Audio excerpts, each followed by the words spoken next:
Shabbat Shalom. Shabbat Shalom. Good to see each and everyone that is here. May God continue to bless us.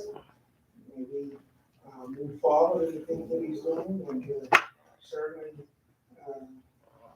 the time when we need the Mashiach, we on our side. I guarantee you, man, because we live in a messed up world now. A lot of stuff is going on here. You can't never really tell what's going on. Nevertheless, scriptures have told us what to do, and those that will take advantage of it and do that which is best for them will turn out. We don't. Hey, we're on our own. I tell you, it's terrible. I want to take this time to welcome all our listeners, those that's in Israel, those that's in Canada, those that's in the Philippines, Sierra Leone, India, and where you might be picking us up on the internet. Enter into our house, where our motto is, come one, come all, let us build our future upon the foundation of peace and love. Shalom, Vayishlach.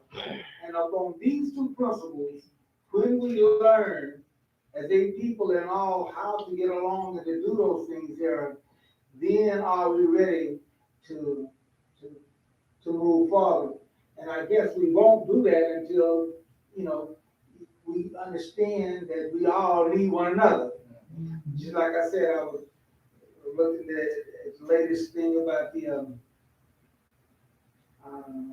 International Space Station and how all them different folks up there, they all get along real good, and everything there. Russia shot one of them missiles, one of those satellite destroyers,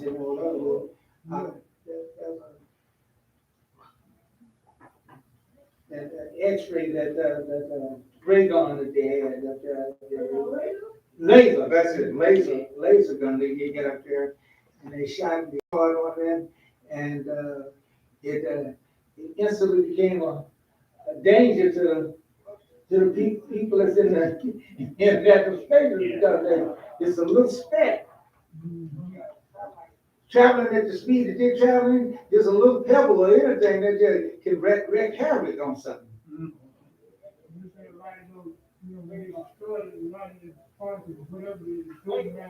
Right. That's what I'm talking about. And you let them something else, because we did some tests of that at our job there, and you'd be surprised how much energy, kinetic energy that is stored up in just a little pebble. We take a little steel ball.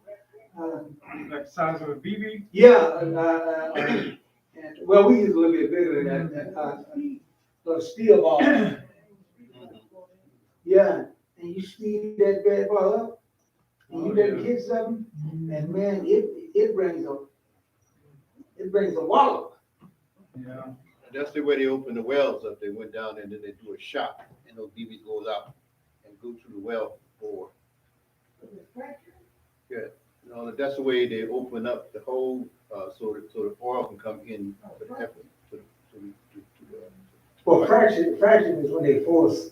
When they force the fluids back in. Compression stuff. Under pressure. But this here is impounding, those things. But, so they didn't have no secret places to hide,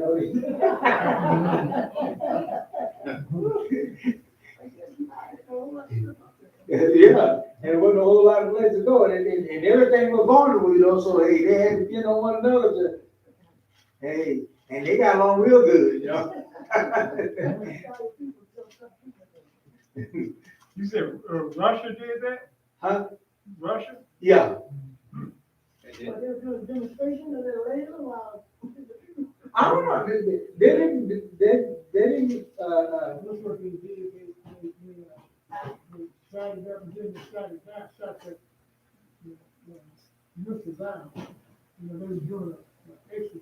Right, but they haven't got about those that was in space, huh? That they can do damage. Yeah, but they didn't harm me. And not only that, but you forget that whenever it hits and fall back to the earth, it gets into our atmosphere and everything there, it burn up, you know.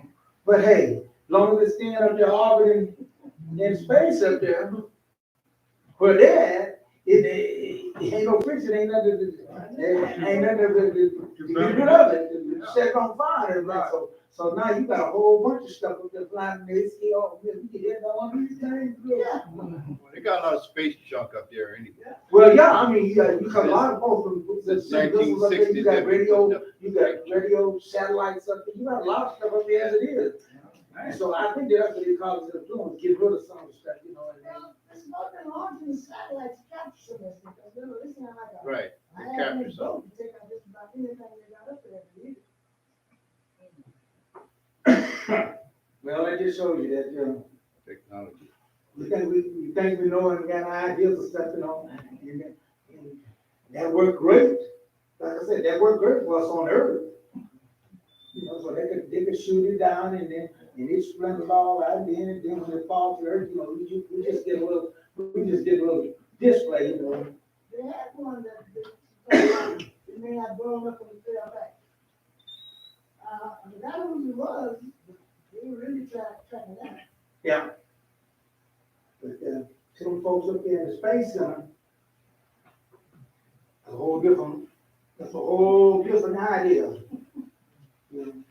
So, we have to understand, we have to look at everything from a whole different perspective. Sometimes when we read the Bible and stuff up there, we don't look at it from the right perspective of everything there, and so we get a whole different picture. But when you start looking at it from the other perspective, then it can be a whole lot of different other things too. And so, and that's the way that God deals with us. We on a different level than He does. See? But nevertheless, He has broken it down for us in laws and mitzvahs and judgments, you know, for us to be able to get along with Him and also with one another. That's all He made us. Amen. But He's not going to continue to put up with us being destructive to one another. And as we see all these things coming up and all these folks are developing stuff, Russia, China, developing stuff now, and they got these supersonic missiles and stuff now that Yeah, nobody could beat it. that's tough, man. Five times the 5 times the speed of sound. Right.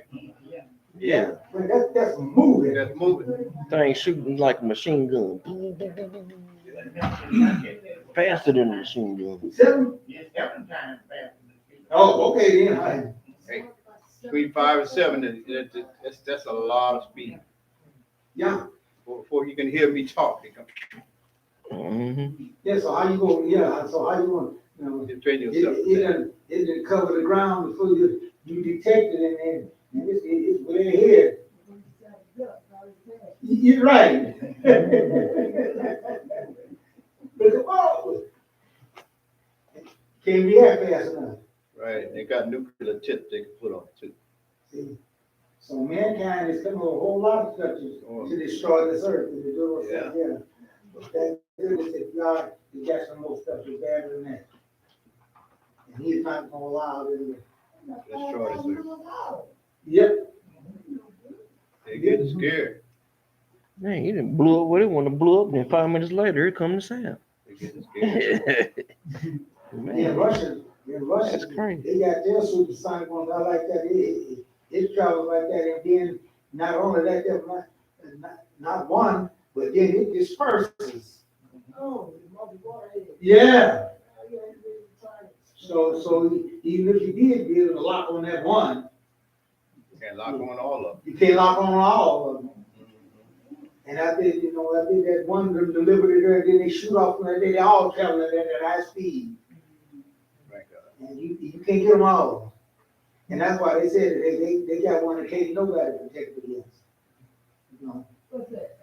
that's one that Rush was bragging about, one that The disperses. that disperses itself, you know. He traveled at that high speed and then when he gets close to the target, that thing, it disperses. And it made an animated picture about it flying over Florida. Yeah. Yeah, I was like, okay, you saying it's coming, you gonna do that to us? In other words, there, folks, I can see why the Bible says that the first thing that what Mashiach wanted to do. Yeah. So this is what we're talking about. We're talking about, and there are some things that Mashiach's got to do, you know. And the first thing you got to do, you got to take care of that problem now. Yeah. Rebuke the father, rebuke next father. The other things that we can do and all things there, but there's some things that he has to do. Only he can do it. We had incidents where UFOs that come up over the missile silos and tear off the valves. Oh, yeah. Yeah. They couldn't do nothing about it. Couldn't do that, yeah. Yeah. All- They go through the launch procedure and everything, they run back and forth. Couldn't go on, they disarmed them, and they today they don't feel like, they don't know how they got I don't disarmed. know how they did that. Yeah. Down in the silo, yes. Is that what the four angels is for, therefore, right? Huh? The four angels are holding back the winds? Oh, yeah. They're stopping the big major war that will destroy the earth. Because if it wasn't for them, somebody been trying to tear it up. Well, we got the weapons now to do it. Yep. See, at one time, you know, and this is why we got to understand that prophecy, the Bible, is things moving. It ain't just stagnant. It's fluid, it's moving. And things that you read in the Bible, there's a time for, you know, just like the Mashiach, you got to see you read it, you know, where it says, you know, the arm of the Lord is not short and everything. He said, today this is full. Fulfilled in your hearing. Ain't no reason looking for that. You tell me, ain't no reason looking for that to happen. This is happening today. You know, put that when that's good, you know. And so there's a time when whatever written in the Bible and those things here, it's gonna come to a different aspect of The those. time is fulfilled where the kingdom of God is at hand. Repent ye and believe the gospel. This gospel of the kingdom shall be preaching all over the world. A specific type, Hallelujah. a specific one. Hallelujah. But you know, we got folks that still believe they're gonna be raptured off. Mhm. A lot of folks you can't help.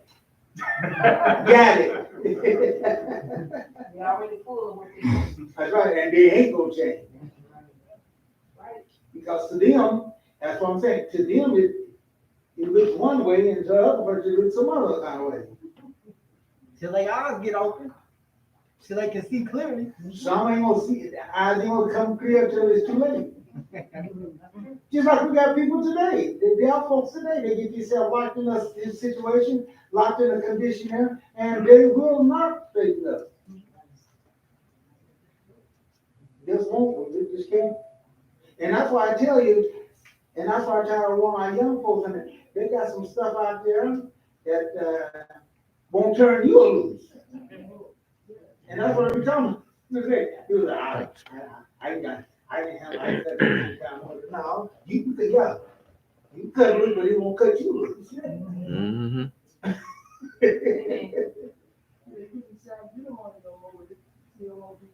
Yeah, that's right. That's right. Hey, the whole body get the aching and get to go out of town. And next thing you know, hey, this is more powerful than what I thought it was. About walking around and bombing themselves. Yeah. That pain do let you know who the boss is. They know who the boss is. I'm gonna take it and be strong today. Pain said, get up. I got up. I thought I was gonna lay there and try to take it. I can only take it for so long. Pain said, I'm the boss. Yeah. And that's what they say about the withdrawal syndrome and stuff, you know, the folks get on them drugs and stuff like that, and they say, oh, like, you know, like that, and they find out that they're, just like when I was working at the Hamburger there, they finally stop you from smoking. They had a smoke room at one time. And then they stopped that there and said you can't even smoke in the building at all. You gotta go out, you know, and so they don't, folks talking about, man, I ain't going outside, man. If I gotta go outside, man, it's hot out there, man, and it's cold out there. I gotta quit. I came back to the winter, but then it was like, smoke that cigarette. They were going out that door, they changed the. Yeah, that's right. They got this freeway in the door, they're out there. Yeah, and then it went way on out there. That's right, they just don't hang, because they all hang around the door there, you know, so they smoke. The outside, they just stuff go back to the building, and then when you open the door, they all that. So they say, hey, no, you got a smoking area, you gotta go to, and you looked at it, they put it way out there across the building. I think it had a lot to do with me quitting. Yeah. Because it's winter time, and I'm sitting out there shaking and trying to smoke. I said, man, this don't make no sense. I wouldn't let him smoke in the house. No smoking in the house. The power of prayer. That's right. I got a praying family that done prayed me through some death that I could have been in, some sickness I done been through, and I'm still here today. That's the power of prayer. Amen. And I thank God for our family. I love y'all, Amen. and I appreciate it because I'm still here, live in the flesh, and able to this day because of it. Amen. Blessed. That's a witness. That's right. That's a witness. A lot of folks ain't blessed. A lot of folks ain't got that going for It ain't over. them. And a lot of folks ain't got that going for them. So that's why I say we should be respectful to our parents and stuff, especially when you got righteous ones that don't seem very, you don't know what plus that you got. Amen. Say the prayer of a righteous availeth much. That's right. And it does. That's right. It ain't no doubt about that. Hallelujah. So let us be glad, you know, be thankful those things there, knowledge in those things there is working in those things there, you know, that it might make our choice, but don't fool yourself. That's right. You know, as I said before, there's some stuff out there that won't turn you loose. See, a lot of folks. No professing help to help you if you really want to get out, but they just hey, that will help you get out. That's true. Want to. Prayer. Right? Ain't got nobody praying for them. Them professionals ain't got enough profession. They ain't got no professional in any profession. But also take a willpower. Yeah, You you like a gotta have a party man, desire. you like a party man down That's the in spirit, down in the whole town, down there that went through that program for a month. And I got off on celebrate. That's the devil there. That's the devil. See, you need more spiritual power inside of you. Yeah. When I celebrated for man, I went to the whole program. What you gonna do with that? I'm like, brother. You make me think about that song. Please be patient with me, because God is not through with me yet. When God is working with you, be patient with that person, because God got to do His work, and He on His own time schedule. But there's an end to everything. Amen.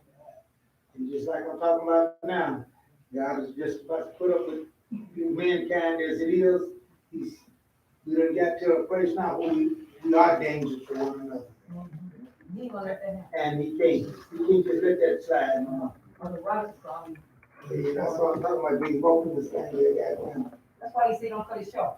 That's it. He said if it didn't, No flesh. he said no flesh. That's what you know. And we're living in a time now, right now, that if this wars broke out like us, that didn't have those angels there holding back the four winds and everything there, with no flesh be it would exist on this earth. Hallelujah.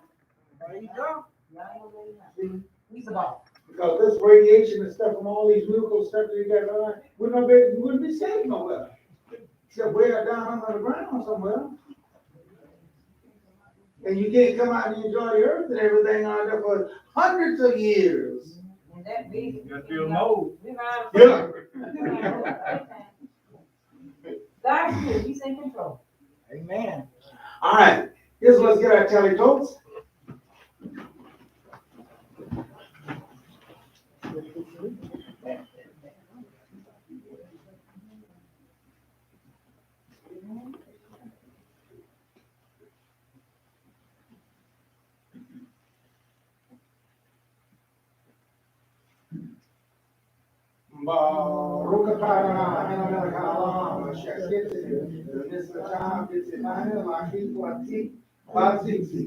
Bless you, Lord our God, King of the universe, and sanctify by the commandments and commandments concerning the wrap on ourselves in zigzags.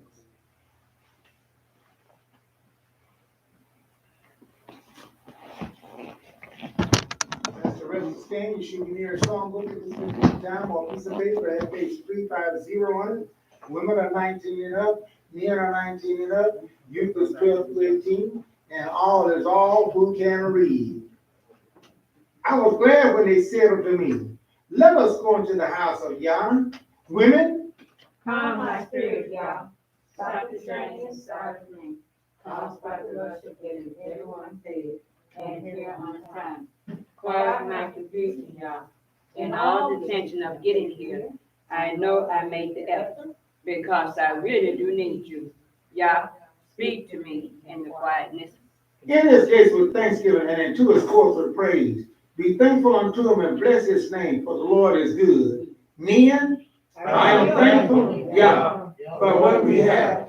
But this week has been so hectic, and it seems that no matter how hard I work and how well I plan, there's always something I didn't plan on, and there isn't enough time to go around. Forgive me, Yah, for letting worry get in the way of my gratitude. You are good to us, Yah. We do have so much to praise you for. Make a joyful noise unto the Lord, all land. Serve Yah with gladness. Come before his presence with singing. You,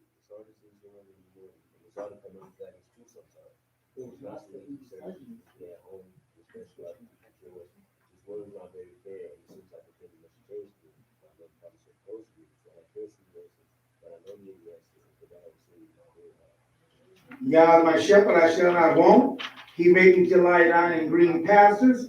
He restores my soul. All. Restore my soul, O Yah, and renew a right spirit within me. Make me to hear joy and gladness, that the bones that you have broken may rejoice. Cast me not away from your presence, and take not your Holy Spirit from me. Restore to me the joy of your salvation, and uphold me with your free spirit. Hallelujah! Hallelujah! Hallelujah! Uphold me with your free spirit. That's it. So people don't have to wonder, and you don't have to worry about the fact that wondering, do they believe in the Holy Spirit? Of course they believe in the Holy Spirit. See? We need it. God give us all those things, and we need everything we need, because he knows that's what we need. All right, we ask you to turn and face the Holy Spirit for our opening tefillah, our opening prayer, the Kohen Baraka, and the Shema in Hebrew. Baruch atah Adonai Eloheinu melech haolam. Bless you, Lord, our God, King and ruler of the universe. And Father, we come here today, thank you for your health and strength. Thank you each and every one that is here. Special prayer, shout out to our sister Ruby, that things will go well with her, and that we will give a healing word that need a quick healing and turn around, that she might be back in full power and go forth and beat this problem and return unto us. And not only her, but all that are not able to be here, we ask that you will bless them. We have back troubles or whatever situation is, aches and pain. We ask that you would grant unto them healing too, that we may all turn and be able to come and forsake not the sitting of ourselves together. And we just ask that you will bless us on that end, because of the fact that we want to be amongst those who show forth your saving help. Because we look at you for our healing.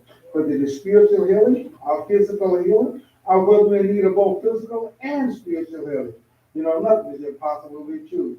Therefore, we look to you for those things that we might go forth and be healed, because it's hard to do those things in full power with our bodies aching and those things there and not being, you know, so we just look up to you for those things. We thank you for sending your son. Thank you, Thank you for the thank fact you. that he did not faint on us, didn't give up on us. Didn't give He up. went all the way. Hallelujah. The shed of his blood, that we may have an opportunity Thank to you, enter the thank glorious you. promise and plan that you have for those that love you and keep your Yes, commandments. yes. We pray for the peace of Yerushalayim, and to the blessing and the prosperity, keep our leaders strong, keep our sisters and brothers safe there. Bless my mouth, bless our ears, those things which are said will be what you want me to say, that we might add to our knowledge, and be not amongst your people that perish for not knowing what you're doing in these last days. Always bless my hands and thy son's name, Yeshua HaMashiach, the man whose name is the branch. Amen. Amen. This particular time, we should be near a Bible, preferably the complete Jewish Bible, by Kohen Baraka, which is found on page 153 in the complete, which is Numbers, the 6th chapter. I will read the 23rd verse, then you can read, of course, the 24th to the 27th together. Speak to Aaron and his sons, and tell them that this is how you are to bless the people of Israel. You are to say unto them all together, Yivarakakam, Adonai, Vayishlach. May Adonai bless you and keep you. Ya'el, Adonai, Panah, Elek, Dikadonai. May Adonai make his face shine on you and show you his favor. Isa, Adonai, Panah, Elek, Veyasim Lakam, Shalom. May Adonai lift up his face towards you and give you peace. In this way, they are to put my name on the people of Israel, so that I will bless them. Hallelujah! Hallelujah. Hallelujah. I should have joined in with the Shema in Hebrew. Shema Israel, Adonai Eloheinu, Adonai Echad, Baruch Shem Kivod, Malakuto, Leolam, Vaed, Ve'amata, Kemarayeka, Ve'kal Baka, Ulkal Nashika, Ulkal Meodeka. Now, if you get your Bible, preferably complete Jewish Bible, let's turn to page 204. Could you be Deuteronomy, the 6th chapter, 4 to the 9th verse will be what we were reading. The first two verses, 4 and 5, is what we said in the Greek or the Hebrew. Shema, Israel, Adonai, Eloheinu, Adonai, Echad. Hear Israel, Adonai God, Adonai is one, and you are to love Adonai your God with all your heart, all your being, and all your resources. These words which I am warning you today are to be on your heart, and you are to teach them carefully to your children. You're to talk about them when you sit at home, when you are traveling on the road, and when you lie down, and when you get up. Tie them on your hands as they stand. Put them at the front of a headband around your forehead, and write them on the door frames of your house and on your gates. Hallelujah! Hallelujah! Hallelujah. We also ask you to go to page 1279 in the complete, which is Mark, the 12th chapter, 28 to the 31st verse, and see what the Mashiach had to say concerning the same subject. One of the Torah teachers stand up and heard them engage in this discussion. Seeing that Yeshua answers them well, he asked him, which is the most important of them all. Yeshua answered, the most important is Shema, Yisrael, Adonai, Eloheinu, Adonai, Echad. Hear, O Israel, the Lord our God, the Lord is one. And you are to love Adonai your God with all your heart, with all your soul, with all your understanding, and with all your strength. The second is this, you are to love your neighbor as yourself. There is no other mitzvah greater than these. Hallelujah. Hallelujah. Hallelujah. Children receive a song at this particular time, if not today, they'll see to it. I say yes to the will. I say yes, oh yes, to your will and to your way. I say yes, oh yes, I will trust you and obey.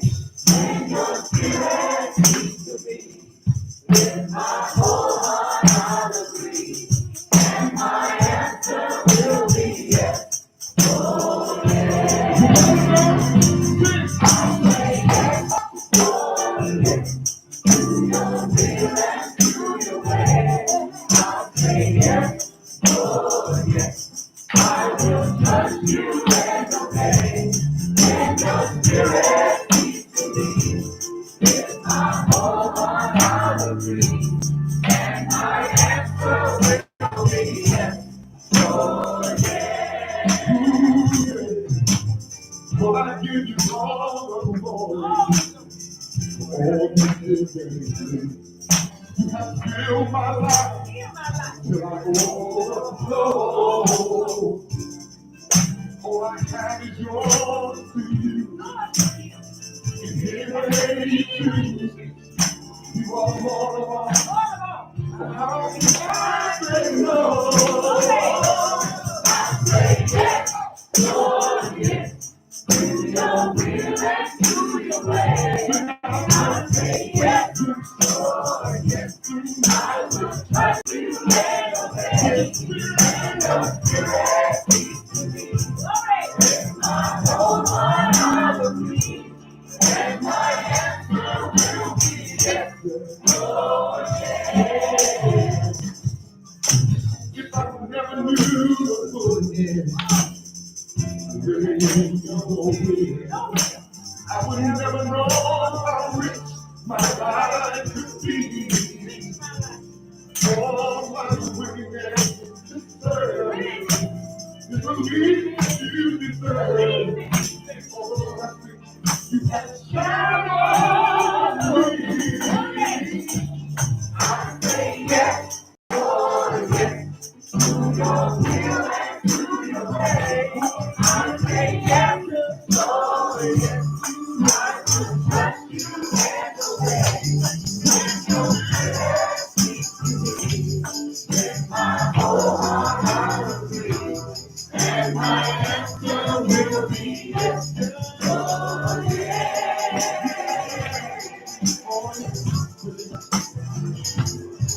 Ooh, yeah. This is what we're gonna do tonight. Start by saying yes, yes, yes, to the spirit song. Like a spirit song. If you start by saying yes, yes, yes,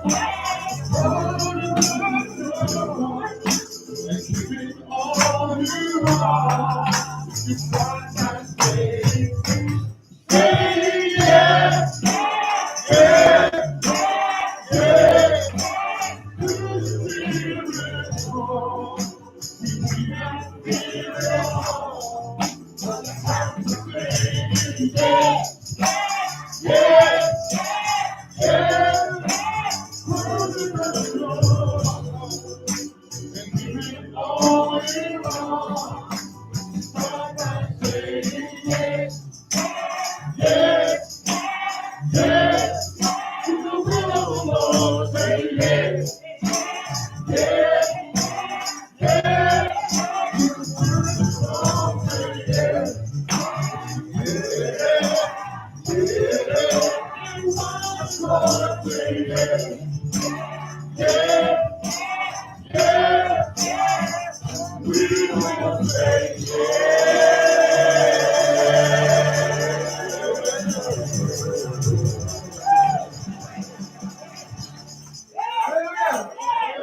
Hallelujah.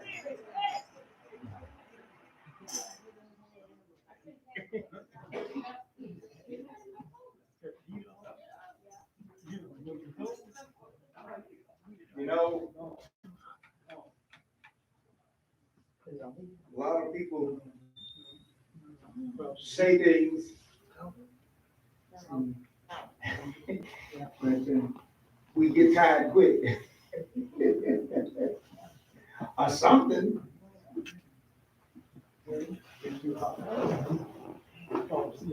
I look here, and I remember one time, you know, our young folks, when we give our present, present our present here, they would always be one of the loudest and the most hollering and everything. Now it's down to one. But the should be here. So our praise will still are coming, that our record into look at you. See, something is winning out. Work. That's it. But if we tell them that, we say that, then as he told me, oh, you can't judge. You judge me now. Oh, ain't no judging in this. It's your record. It's your record. Yeah. Yeah. And, it's bad. And the dangerous part about it is getting caught out. See, wrong place at the right time. How it I know. See, you should be here, you out somewhere else. Right. Trouble. Yep, that's exactly it.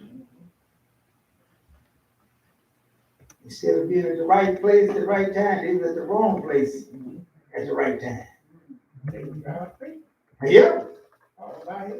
Yeah, that's exactly right. See? So you got to, and that's why I tell folks, I know I'm a child of God, so you got to be better than that.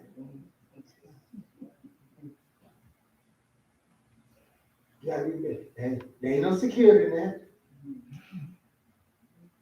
You gotta be an obedient child of God. See? Because really think about it. If you really think about it, everybody that's born on the earth and everything is a child of God. Amen. Right? Amen. Mm-hmm. That's right. Created by him. That's it. Created by him. Amen. That's right. Yep. In his image. And Like your father when you were born. he said, I ain't putting up with that either. Yeah. And therefore, we gotta get out of those attitudes about, I don't like the rules, I don't set no rules and all that stuff. Hey, that's the way it is. If you don't have no rules, you ain't got nothing. That's how you know who ruling. A rule. Every one of y'all got rules at your house. Amen. Yeah. Everybody got rules at their own house. And if they got a job, they got rules over there too, telling them to come and everything else. They have rules. Yeah, we operate that all the time. And you see, we get all this attitude about it. Praise unto God. You can't give your call without operating rules. That's And right. following rules. Woo, glory. That's the devil's technique. That's all it is. But when it comes down to God, No you one's can't set gonna no see rules. it. You can't do it. As if that's some strange thing. Like I say, we all exist by rules. And I don't care what kind of rule you set, there's gonna be somebody that ain't gonna like it.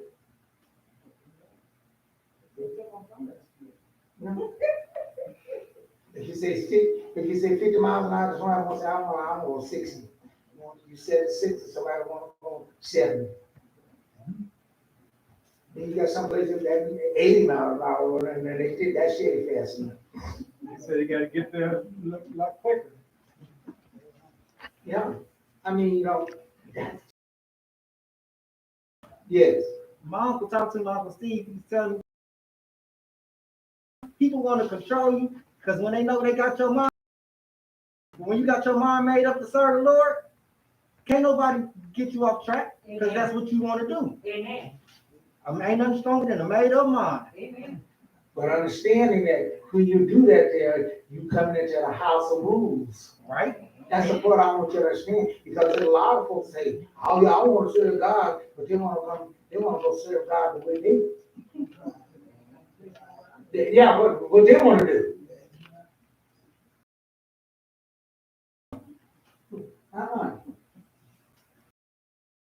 God told Adam and Eve, our forefathers,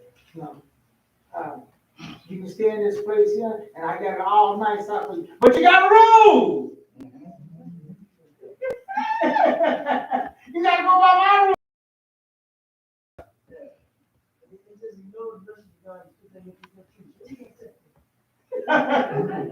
Yeah. They had to have some enticement from the devil.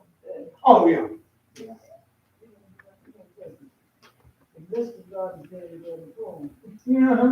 And then it's make it look like that rule was bad. Unjust rule. Yeah. Unjust.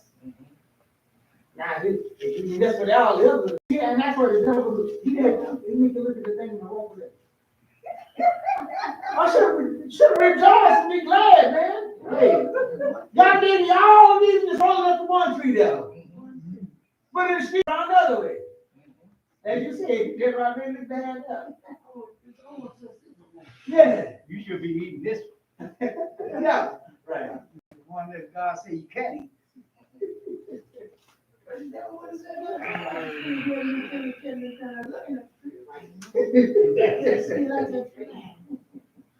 So I heard that was a beautiful dream. I'm sure that was beautiful too.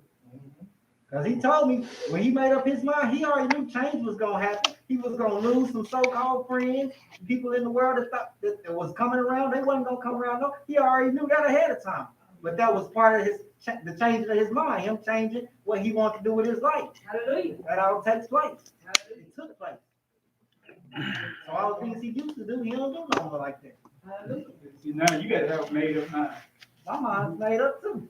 Hallelujah. Okay, so we're gonna see you every Sabbath. Hallelujah. I didn't say that, you said that. Well, now why you preaching with that still got a made up mind? That's what he told me, that's what he put me on, how strong the mind is. A made up mind is strong. Okay. I ain't gonna tell you a lie. I He's might right. be here next week. Because he said the other folks is the one forsake not to assemble themselves together.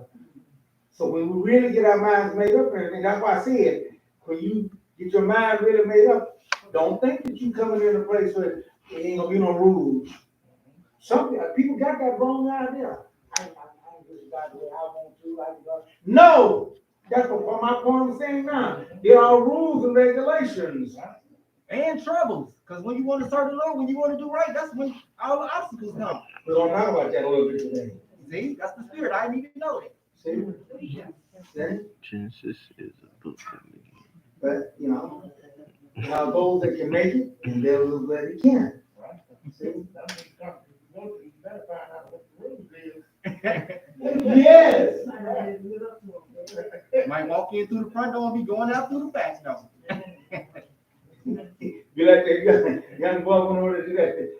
Went over there and right at the feet on the wall and everything. Over here, see, they just get a slap on the hand over there. That country where he went over there. Oh, the dude right on Mercedes. They broke him over a barrel there, and they came to it. Yeah. And they don't play with that cane either, man. Hey, God is not good, but people hollering, oh, I'm a terrible man, you know, beat my son, or something like that. Hey, man, you ain't in America. So they made an example out of him. Yeah. For the rest of the people that might come. He said, you ain't in America. You're right. What them motherfuckers you say? I brought you in this world, I'll take you out. What? You my parent, you gonna kill me? Yeah. So will. They put that cane on him, said he was glad to get out of that country, and he ain't ready that no more.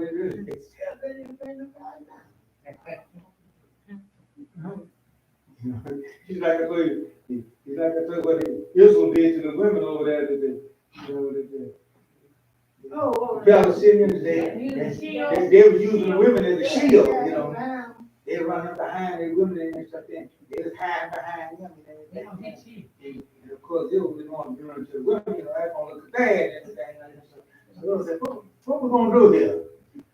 We got to get this up, because they, you know, he hiding behind her and all that stuff, and we can't get to him and everything else without doing something bad to her and everything. And then they're going to make up with that, so they did. I said, okay. You gotta go.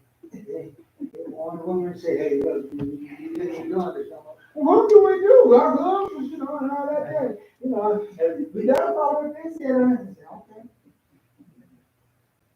They take you with them. So they said, hey, go out there and get you one of the canes.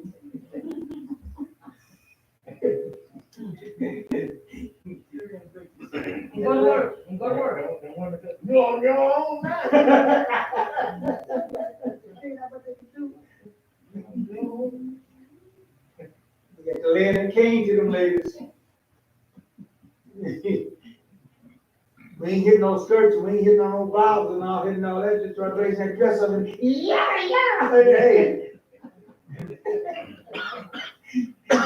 You take too many days for that, yeah, hey. They stay on they died down out there, hey.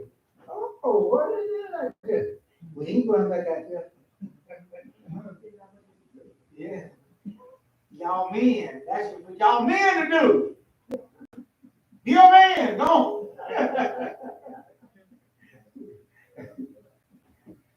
So we'll tell you, certain things can, you know, can change some influence of some things. And then you get back into America and all that. Then some of the judges start implementing Canaan. Huh? Yeah. Sure did. Yeah. Sure did. It came some of the put the cane on some of the young folks were cutting up and doing all that stuff. Yeah. That's just what one lady told me. Judge, you know, what can I do? You know, I take her to school. He go right out the front door, right out to the back door, and everything. Now, what do you want me to do? I told you at the first place I keep doing with it. And I can probably put me in jail. What good is I gonna do with stealing or having? So they saying they rather whoop them than the parents. That's what it seems. Well, society just said that the parents can't do all that. But if you don't look at, they gonna get it. Right. Yeah. Or they gonna train Yeah. Okay. Population control. Hey, yeah, that's fine. A lot of them will learn a lesson then. They get caned. They gonna go, you can get a certificate, not on that here, but it's legal to shoot. You look at it. No, that's law. Yeah, yeah, You can kill somebody, shoot them, but it's They back on the head. yeah. But if you shoot him, you legally good. They say you less likely to shoot somebody than got put it down. I don't know who they talking to get this information, but that is not what I know. Well, that's because our society said we got it all crazy all right. Well, they say they get the right to shoot them, you know, if they threaten them. Huh? Yeah, that's what the police Yeah, said. no. You as an individual, you can't, you're not supposed, you can't buy a strap and hit somebody on the head with it. No. But you buy a gun to shoot them. Oh, okay. And if somebody trying to rob you, you can't keep him there till the police come. they will charge you like they charged me with kidnapping. A grown man that tried to rob me, Mason, JR, and Sharman. And Derek. No, Derek. Me, Mason, JR, and Sharman. 3, 4 men tried to come in with guns and rob us. 3 of them got away except for one. And since they was in my house, we kept them there till the police came and they said they charged me with kidnapping. A grown man. Even though you told him that he was trying to steal, but Yeah. broke in. My neighbor called the police and called for us because they was witnesses. Oh, man. But that's America for us. What color was it? Black. Oh, man. Society is in messed up. Yeah. And this is why it's important we get acquainted with the right God. And that's what's wrong with everything. Amen. You got so many different things going on here, and everybody got their way to do it, and I want to do it this way, I want to do it that way, and I know you ain't got nothing. See? Just like we got people nowadays that really got it confused now, because the day you got kid wakes up, oh, I feel like a girl today. Next day, I feel like a boy. One minute you're in the man's bathroom, next minute you're in the girl's bathroom.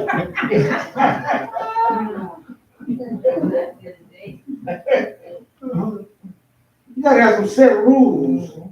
If you don't, you're gonna get yourself in a whole lot of trouble. See? And now they're catching it now. You can't mess with him. Oh, he's confused.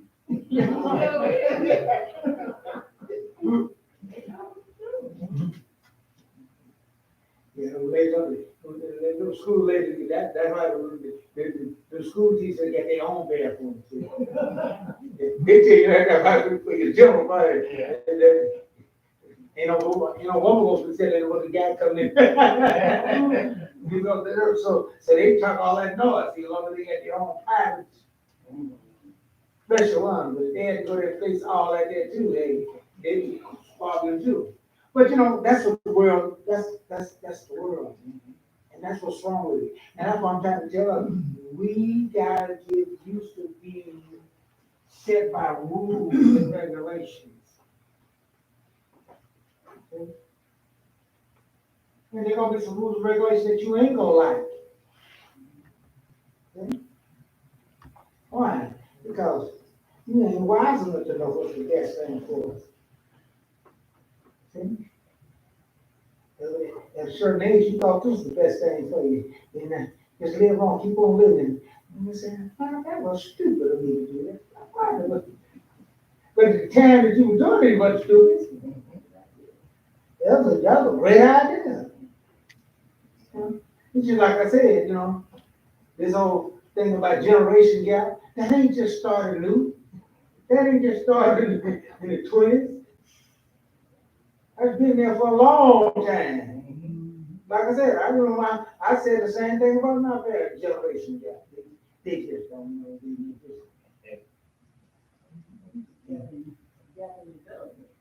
Yeah, that's exactly what it is. But we thought it was a parents' gap. They just didn't get what's going on. They don't know what's going on now. See? They more hip than you are. Yep. What happened? He's like that. My boss told me to chemical one of the days. He said, you got 2 things that you got to get straight and get around. He said, once you do that thing, you got it made. He said, you'll be a long time. I said, what's that? What's the 2 things? He said, the first thing you got to do is realize that I'm always right. I said, well, what's the second one then here? I'm always right. See?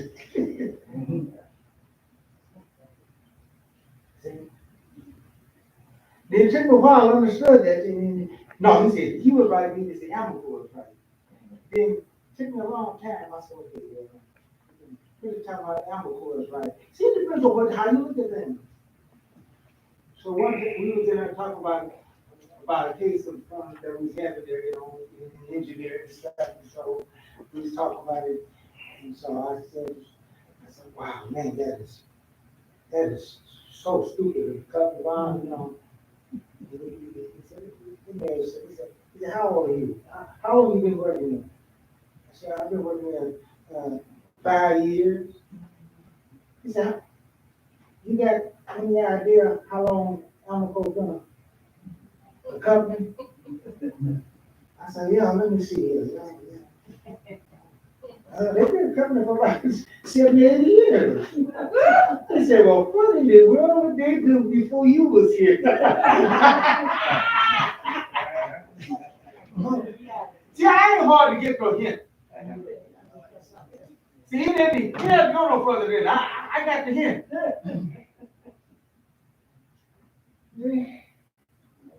He said, wow, how did they make it without you? You know? You say 80 years they've been around? So therefore, this is what we got to understand. That, and the bad part about when it comes to God is that we are battling against an enemy that's been around all that long time. And you sit there and think you think you can deal with him. No, you can't. Not by myself, I can't, but with God, I can. I said, you think you can do it. Right. But sometimes we get there after we think we do it alone. I don't need nobody. I can do it my own self. Wrong. Wrong. See? As you said, and don't think that there are many people, see, don't like God's rules.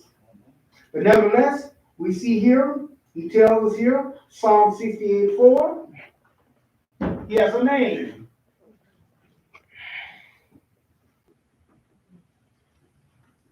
And I'll be at this man camp, well, we won't argue about anything, you know, we're gonna let the enemy, you know, that's what God said, that he's not the author of confusion. It's the enemy that wants to confuse stuff. Amen. See?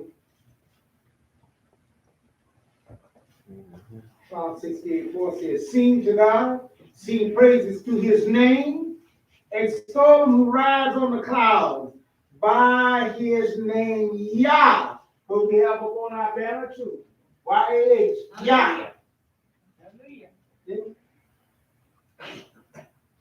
And as I said before, see, if you've never been on the certain side of things and all that there, then you wouldn't understand that there. You know, a lot of our children and stuff, and people that come here and you've been inundated into this name Yah, you wouldn't understand all the problem that was evaporated around it. But I remember among the Hebrew Israelites, black Hebrew Israelites, man, this was a problem. You still don't know which way to say it. See?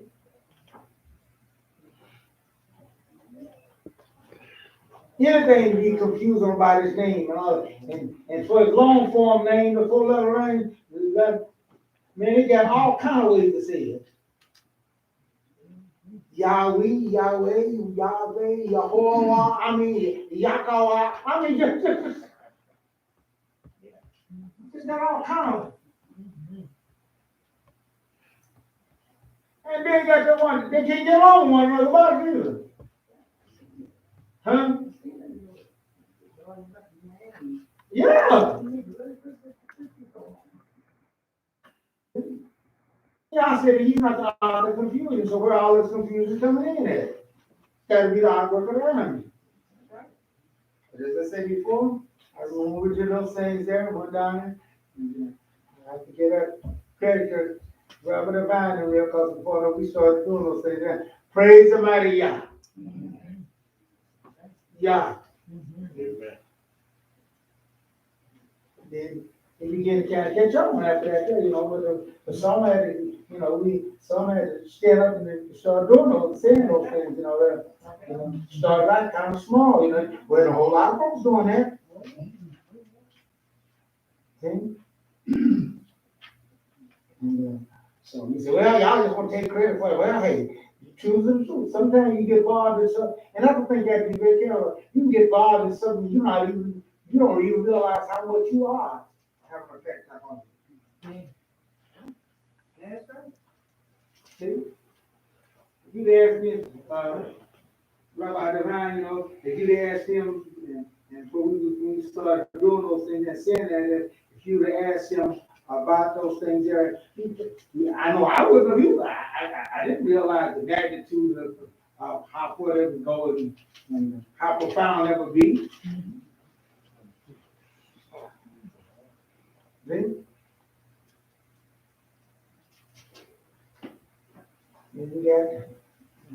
Then them meeting group, they start singing and using it. A lot of folks start using it. See?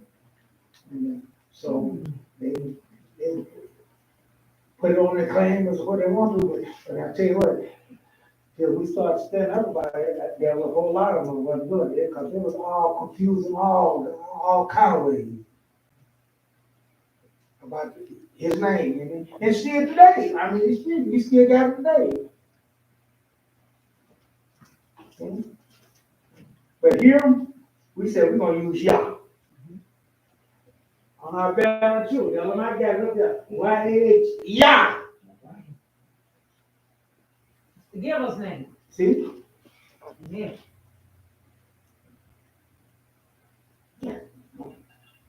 And therefore, here he says here, by his name Yah, and be glad in his presence. See? Therefore, we have to start doing those things and have to start putting forth the effort and to do it. Amen. Who is this God we're talking about? The earthquake, the 8th verse. And rain fell from the sky at the presence of God. Even Sinai shook at the presence of God. The God of Israel. And if your God is not the God of Israel, you are worshiping and serving a false and idol God, and you will perish with your God. I'm not afraid to say that. See? The God of Israel. There's all the folks, just like I said, they had that one guy, they had a big conference here and all that. The guy come out there, he had books everything. He had the Muslim book, he had the Christian book, he had all that thing. He said, I ain't gonna take no chance. See, I'm gonna get them all. And he said, that way I can't miss out. I said, well, you can. I said, if you don't know our God, you're gonna miss out. What you mean?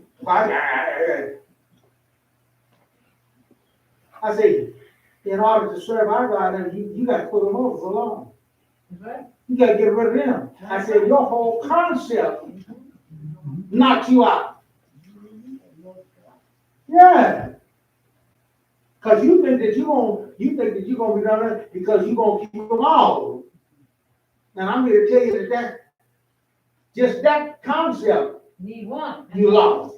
One. So that's what I got. He said, what are you doing? I said, you gotta get rid of that, you gotta get rid of that. And that's the only one you need. Amen. Oh, no, I can't do that. I'm not sure I can do that. Yeah. If you come out the gate with the wrong conclusion, then it ain't gonna work. That's why I tell folks here, they're accused sometimes, they say, you just running folks out. Well, and on this, might as well tell from the get-go. You come with all that hatred and all that stuff, revenge and all that stuff, you're in the wrong house. It ain't gonna work. Hey, at least you're trying to hum around and all that. No, you got to get rid of that concept idea. Otherwise, it ain't gonna work. You ain't gonna be happy here. Amen. Amen. You have people leave and get mad and get upset and all that. Then say, hey, better than that. Then you hang around here and cause the trouble and be stirring and stuff, because that's exactly what you're gonna do. That's right. Because you're gonna think everybody else is all messed up and good experience because we exhibited that hatred and all that kind of stuff. Peace and love. That's how you tell them. Therefore, This is what God's all about. And then once you get all that done and understand that, then you just not getting started ready to be His child. You begin to learn about it. Yeah, see, you just not. You ain't got maturity yet, but you're learning. So the prophet comes along after they've been there for a while and got all that there, and they think it's all right there. Prophet comes along, Isaiah 43, and have to, and that's why I say we better get used to being corrected. Amen. See? We better get used to that. It's way of life.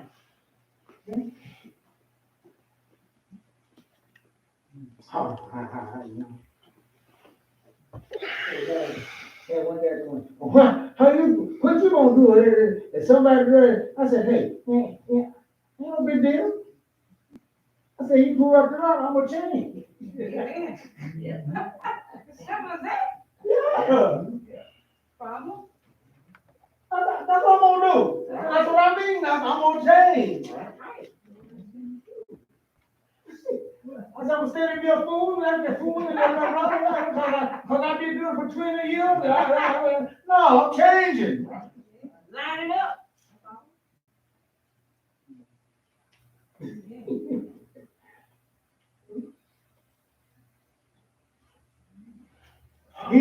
He tells us in Isaiah 43.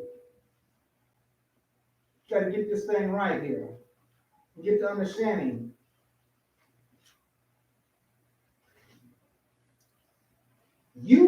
Isaiah 43, you are my witnesses, says Adonai. Right there, that should let you know you can't do whatever you want to do because you represent somebody else. Hallelujah.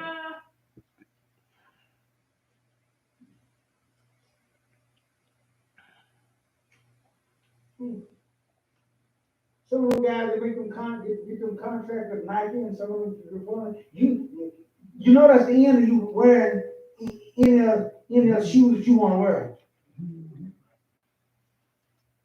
You know that, right? Sold out. Sold out. Yeah. Under contract then. Yeah. That's what I'm saying. That's it. Thank you. Yeah, they got that on down there, but they put the hurt on people back there, you know. And that made me think, when I was in school and how Caleb in school, how they want us to pledge allegiance to their flag. That didn't sit right in my heart. And I stopped doing that a long time ago. And Caleb got that same attitude. I did. He said, I'm not pledging no allegiance to that flag. That's right. His spirit told him that that's not right. Why are you gonna pledge allegiance to this flag of the United States of America, who's a hypocrite? On the dollar bill it say, "In God I trust," but in nothing they do shows God's character. They show hypocrites to that. Throw that dollar bill away. Oh, they gotta keep that pay that bill. There you go. But that shows us their attitude. They say they in God I trust, but their attitude don't show that they trusted in God. Unless that's their God, the dollar. Well, let me tell you something about the pledge of allegiance and our own students there. We like the fringe benefits that you get from that. The benefits. Yeah. Let me tell you that some countries, you talking about how you say running. Some countries you lost your life for doing that. You know that, don't you? Mm-hmm. Oh, you got a good whooping. You get that government check? Yeah.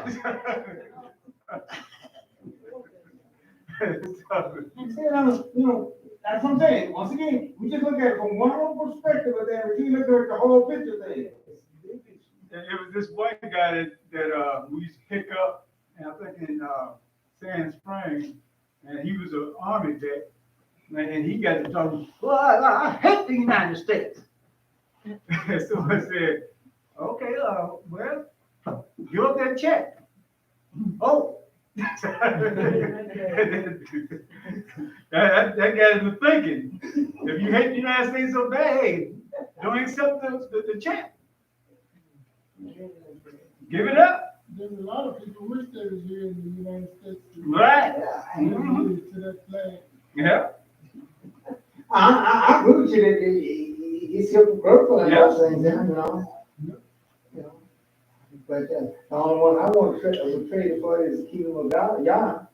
You know, but Any other nation? it's tough. Yeah.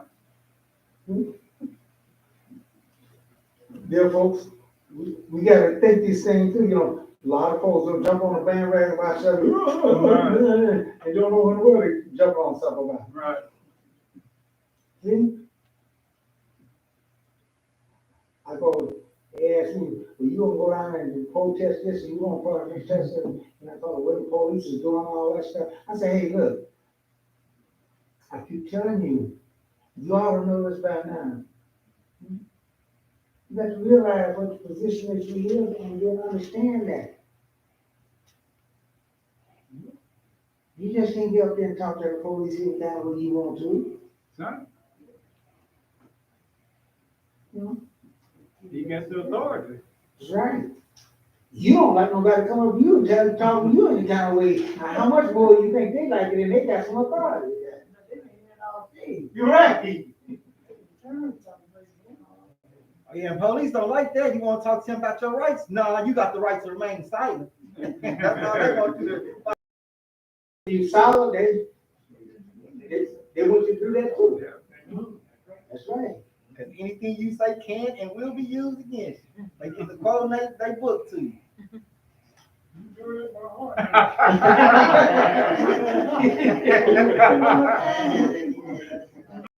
He just gave himself away. But dear folks, you know, but here he said, you are my witnesses, Adonai, and my servants whom I have chosen,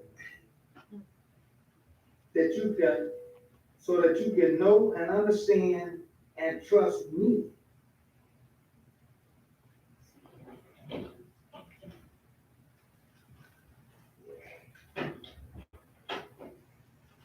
Therefore, we got to understand just opposite of those things. He said, well, why do you stress that? Because I was just listening to a guy the other night on what's it called on YouTube there. And he was talking about all this stuff there, and God, you know, he dictates to God what he wants. Oh, I lay my hand, I set my shot on the thing, and I tell God, I want that and all that. God got to give it to me. I claim Yep. You still got this thing all this stuff. Tell me that you don't claim it, then you're on the other hand. God done told you to leave that tree alone. You claim all that you want, and you won't get in trouble if you mess with it. Yeah, well, it's kind of tough.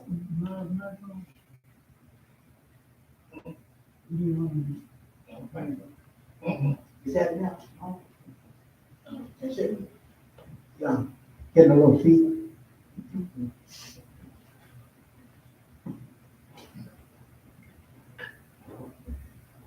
All right.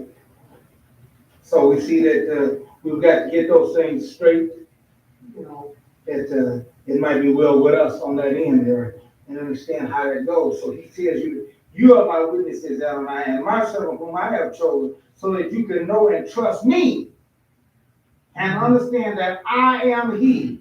There's a rule. That's a rule.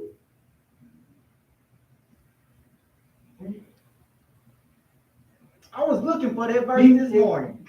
Did he explain to you what the rule is and how what that's talking about? He said, no God was produced before me, nor will any be after me. Yes, I'm the owner. I'm the only one. Now you got to come to that understanding that. You got to accept that. There are billions of people that, religious folks, that don't believe that. And look bad at you and call you all kind of names if you don't believe that. Yeah, because they got three. And they tell you that, you know, they call me all kind of names, man. So want, I feel sorry for y'all. Y'all will call over there. You just don't understand. You just, you know, you just in the dark. How much dark do you have to be? How hard is that to understand that no God was produced before me, nor will any be after me? So where do other gods come from then? Because if my God tells me, that's exactly what it is. See? Therefore, I ain't got time for all that shit because you got all kind of ideas and everything there with mankind. See? I know, this pastor, he was saying that, he said, see, God got, three, it's three in God. See, and the Antichrist, he's gonna come along, he gonna have three in him. Oh, where do you get all this from? Oh, yeah. Yeah. Last night is on there. Thank goodness that we ain't gonna be around when that time comes. We gonna be wrapped it up. God ain't gonna let us go through all that shit, but let us suffer all that kind of stuff and everything. Yeah. See? So y'all better get on the way, and y'all better get on the what to call it, man.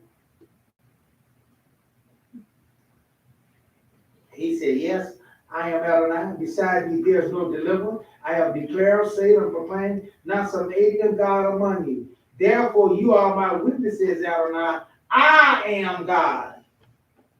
See, and if you can't step up to that rule, then you can hide and say all you want. And that's what I'm saying. You can say all the stuff you want to say. It don't mean a thing, just like you're saying. Hallelujah. Now, I told y'all about that there. Me and my partner there. Y'all whooping from the parents because of that there. We sitting there hollering and fussing and fighting, wrestling over stuff there, and then told us to wrestle in the house. She my girlfriend. No, she my girlfriend. No, she my girlfriend. We both up there hollering and claiming all that. Then you got the rustling and tussling and getting on there. Y'all whooping there. Well, I'm tell you that racist stuff too. But the kids, that racist stuff, boy. Yeah, that guy, boy, they feel good. Oh, boy. See, that's what I mean by rules. See, did I tell you about the rules? Yeah. Didn't I tell you about the rules? I said, I told y'all, you tell me, but in the house, you don't do that. Now you gotta come on and put some of the consequences here. Come on, that razor strap, boy. Woo! Then I wouldn't dare go back home and tell my grandmother about it. That's another book. Yeah, right. Then the girl came along and gave you a whoop. Oh, yeah. Gave us both a whoop.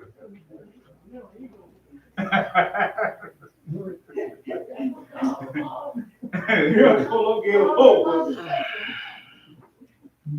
And we get that, but you were doing this and all that there, and all that there, and we get that death cry that both guys don't want to hear. Yeah. Oh, I just like a brother. Just like a priest. Oh man, I don't want to hear that. You ain't beat my sister, man.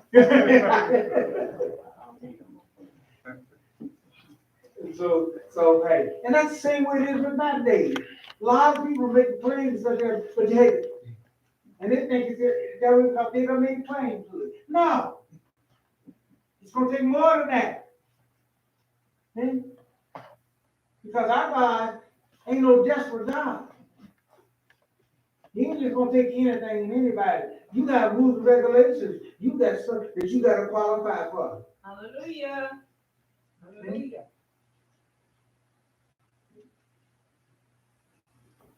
Yeah. All these things fall in line too.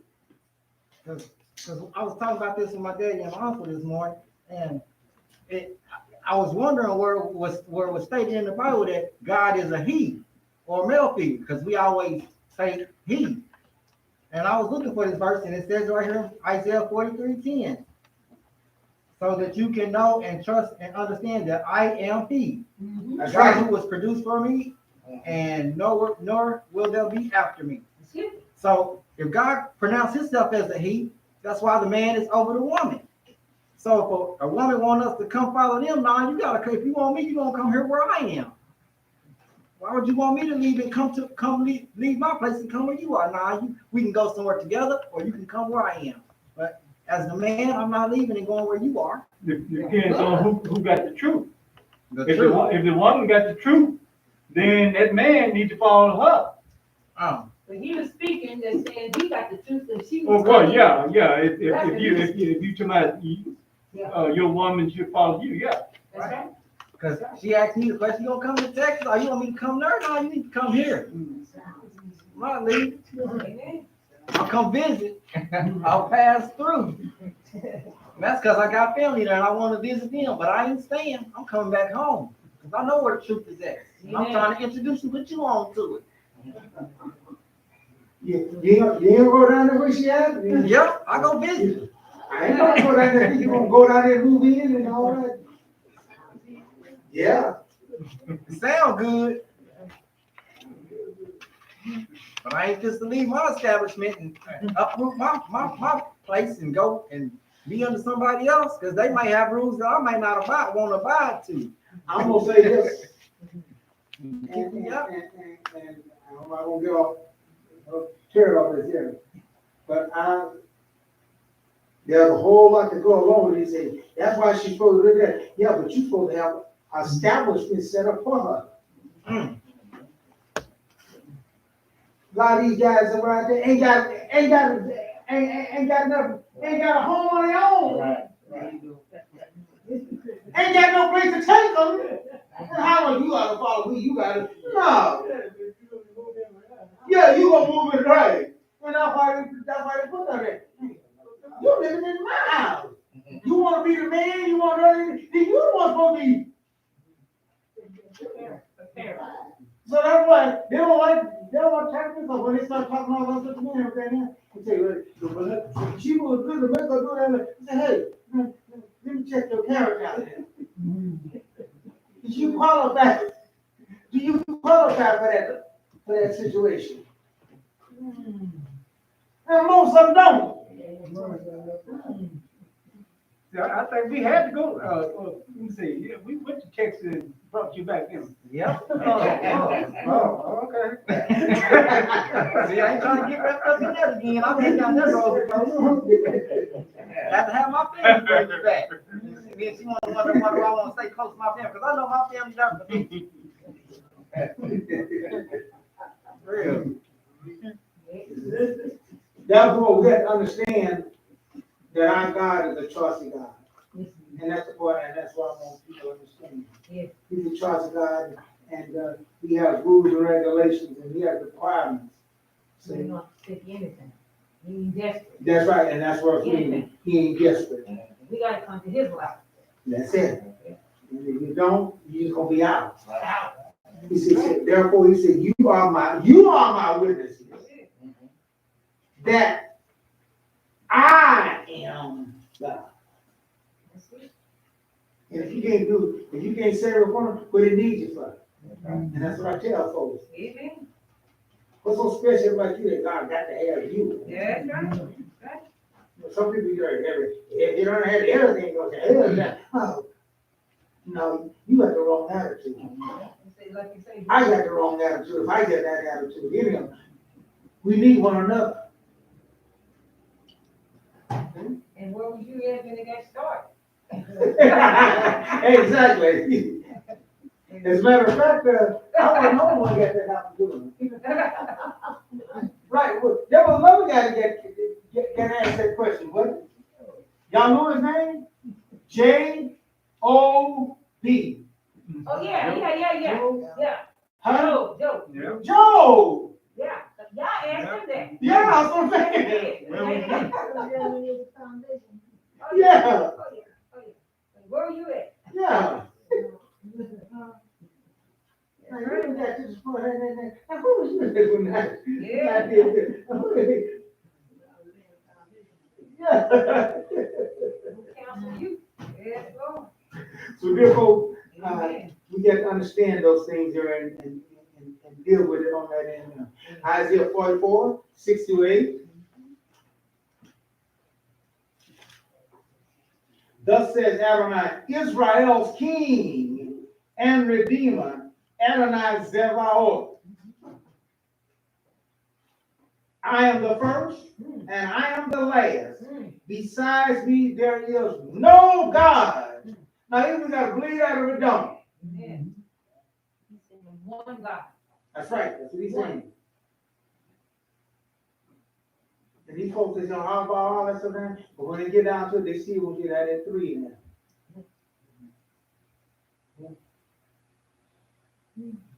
Who is like me? Let him speak out. Let him show me clearly what has been happening since I said the eternal people. You want to be a part of the eternal people? Forever, You're going to have to meet that criteria. Forever, ever. That's it. Let him foretell future signs and events. Don't be frightened. Don't be afraid. Didn't I tell you this long ago? I told you from the get-go. I told you from the beginning. I didn't shortchange it. That's why when I went to jobs and everything, now I tell the folks right up front, so I know some of the guys got their brother like, I ain't gonna tell them at first, I can't do this and everything, and all that stuff. I said, no, I'm telling them up front. See? Yeah, they can hire you or not. Right. I said, I'm gonna tell them right up front. So that's what my boss told me, he said, hey, then the guy told me, he said, I sure like to hire you because, you got all the qualifications and everything like that. He said, you ain't got to tell nobody, and all you got to do is just come in maybe once a month. He said, I ain't trying to move your schedule around and just get you, now you come in one Saturday. I said, I can't do that. One guy told me, I've done that, I'll pay you for that, and you could get, at least you could have got 3 weeks. He said he just requires 1 month, one Sabbath out of a month. So you could have worked there. I said, no. I said, I'm telling you from the get-go. You make them work your Sunday that way. Yeah. Mhm. I said, I told him, I said, no.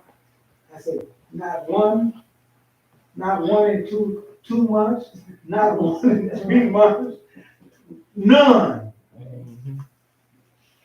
My God said, no, cannot do it. And I ain't gonna do it. Hallelujah. So he said, well, I can't do it, but I got to have you. I said, well, I was looking for one. And you told me this here. The guy told me, he said, where's the oxygen in the ditch on the tank? I said, well, I tell you what we'll do. We just keep the oxygen in the ditch. And we won't take the job. Right. Right. And that's what I told him. I said, well, if you can't do that, well, you can do those things there. And he said, no, man, I get myself in trouble. I'll get myself in trouble now if I just stagnate, if I'm supposed to be there. I said, no. I said, you don't need to do that. And ain't no need to do that. That's right, brother. I tell you right now, I ain't showing up. I told him, I said, I can't be in 2 places at once. And I said, I know the one place I'm gonna be at. And there ain't no exceptions. And why? Because the king has said, he said, don't be frightened, don't be afraid. Didn't I tell you this long ago? I foretold it, and you are my witnesses. Proof. That's the proof. You are my witnesses. Y'all my witnesses. I got proof. Where they proof at? There you go. They ain't got none. Because they don't exist. Therefore it says, is there any God besides me? Yes, well, is there any God besides our God? No. No, not any. Yes, well, is there any God besides our God? No. No, not any. He said, is there any God besides me? He said, there is no other rock. I know of none. Then there is no excuse. I can't do nothing about that. I can't change that. I'm gonna get to the big boss man, and I wouldn't need somebody to stand. I ain't gonna lie, that human stuff comes out. But I had my mind made up, and I said, hey, I'm counting on God's word. And that's what I told my boss. And I went up there, because I like working there, because they give me certain talked and everything, you know. And so I told him, I said, hey, look, you got nothing against the job. I said, but my boss, my ultimate boss, my boss above you being my boss, said I can't work from Friday to sundown to Saturday. I can't work. And I said, I'm gonna follow him. The one that hold my breath and your breath. Yeah. I didn't want to brag about me. I just went in and told him like that, put it in, and he said, oh. I said, I'm glad you said that. And I'm like, I can't put it. I can't put that there. When I came out there, I come out better off than you. See? He gave me special privileges and stuff like that there. And got special badge. I can come in anytime I want to and all that stuff. And they got mad about that when I come back. They just thought for sure I was fired and I was wrong. But my boss already told me, he told me about your hey, hit me in one thing. They said out loud, you know, for all that in the room at the head and everything. And I said, well, at the end of him, he gonna be gone and everything, yeah. And so, hey, I come on down there and he tell me that too. See, you know, everybody gonna do it. I said, I can't do it. And he told him, he said, go down there, take him to HR. And I know it, I just think about it, I know it's very well good because he was like me anyway. He said, take him down there to what you call man and get his badges changed, get his status changed and everything there. And well, he can come in anytime he wants to. That's right. And boy, they show us, man. Oh, he can come in anytime he wants to. Cause you know, if you're on a day shift and everything like that, you can only just work, you know. And then after that, your badge will work after that because your badge will get in and stuff.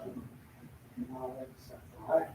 That 3 days, you know, they have to get in the time on to 12 o'clock at night or button that and go work. Therefore, we got to be God's witness. And that's the thing I'm saying. You have to stand for God. Amen. And that's what he's talking about. Amen. You know? And so his kingdom is coming, and I'm standing for God's kingdom. All right, we're gonna have our Israel update by David in Israel. Amen. Shabbat shalom. Shabbat shalom. I'm glad to be here on this side. I'm glad to see all that is out.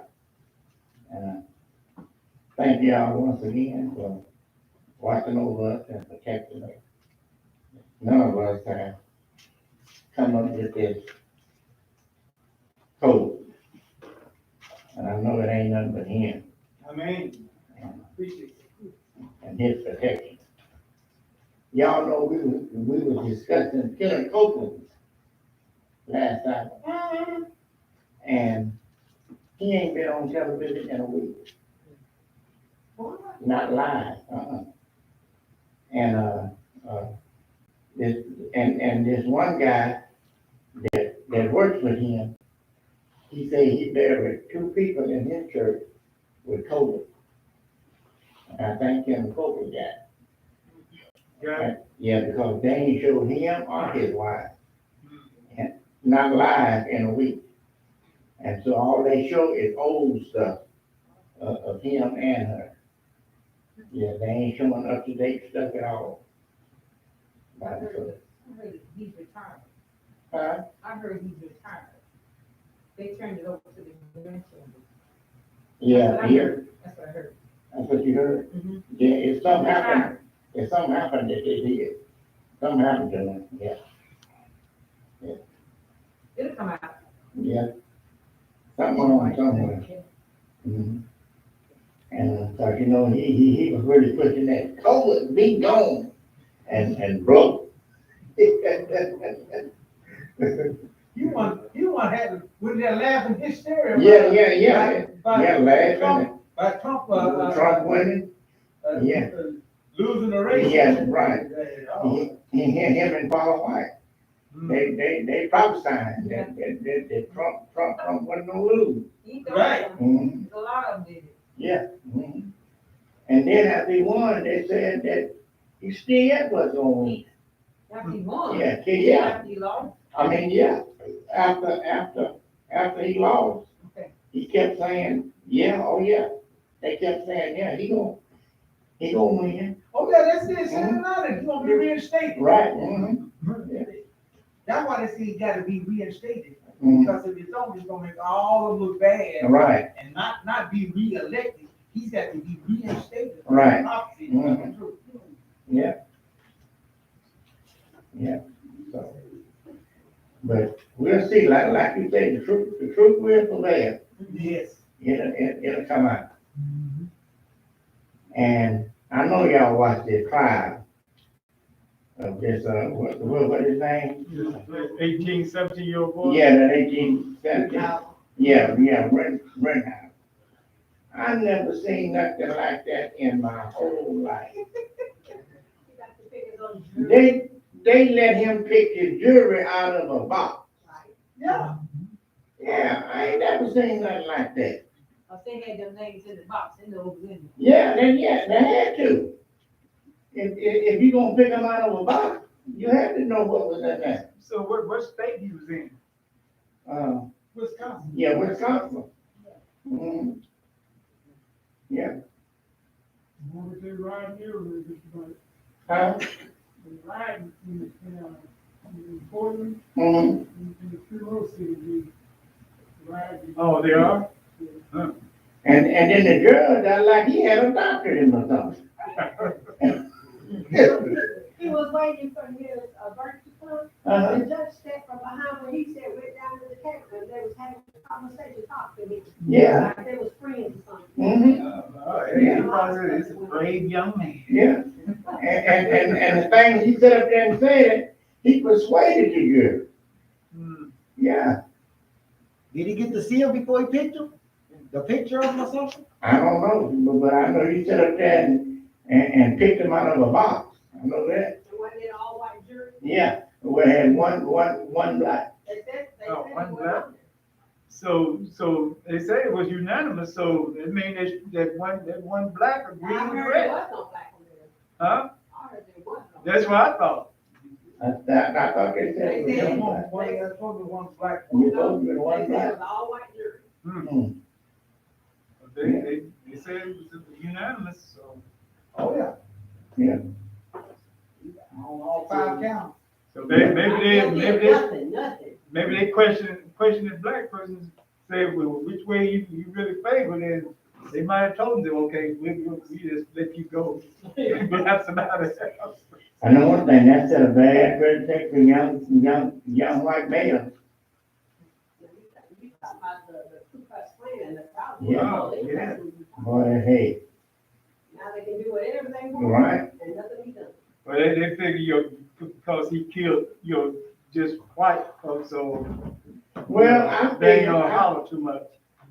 I figured because he killed, that they was all white. Right. I figured some of them white people would say, well, it might have been my mother, brother. Yeah. sister, something. And I thought they might have given him something. Well, they ain't give nothing.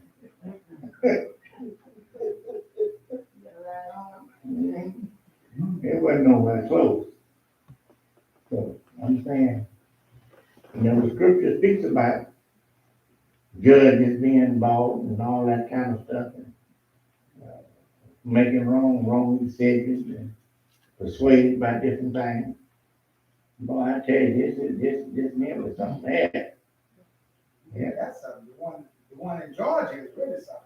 Or about the one that killed the black boy. Yeah, Oh, right. yeah, that's another one. Mhm. Yeah. They actually run this boy down and kill him. Yeah. Yeah, the one that was jogging. What? Yeah. That, I'm saying, when the boy took off running, he should have let the boy go. Should let the boy go on home. But he gonna take his truck and run the boy down. Yeah. And then get out the truck and pull the shotgun on him. And so they were saying, well, he grabbed the gun. Yeah, the boy was trying to save his life. Yeah, he grabbed the gun trying to save his life. What he saying, the gun went off?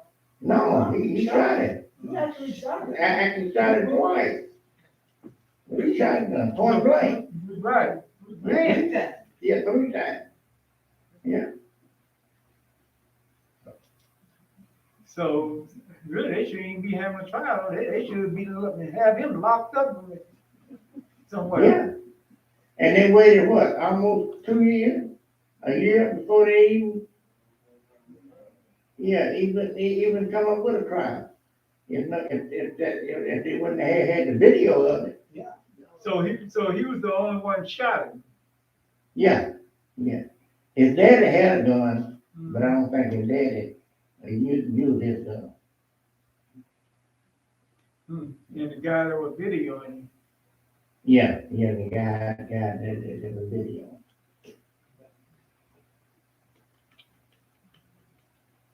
What you know, you say, you don't want no more black pastors in Oh, yeah, that's what he said. Yeah, that's what he said. Jesse Jackson. Yeah, we don't want no more black pastors in there. He said that Al Sharpton was in there. That's enough. Yeah. He could have been some white pastors with the other. Yeah. With the other folks. Yeah. Lord, I'm telling you. And we ain't never seen nothing like this until Trump got in office. Yeah.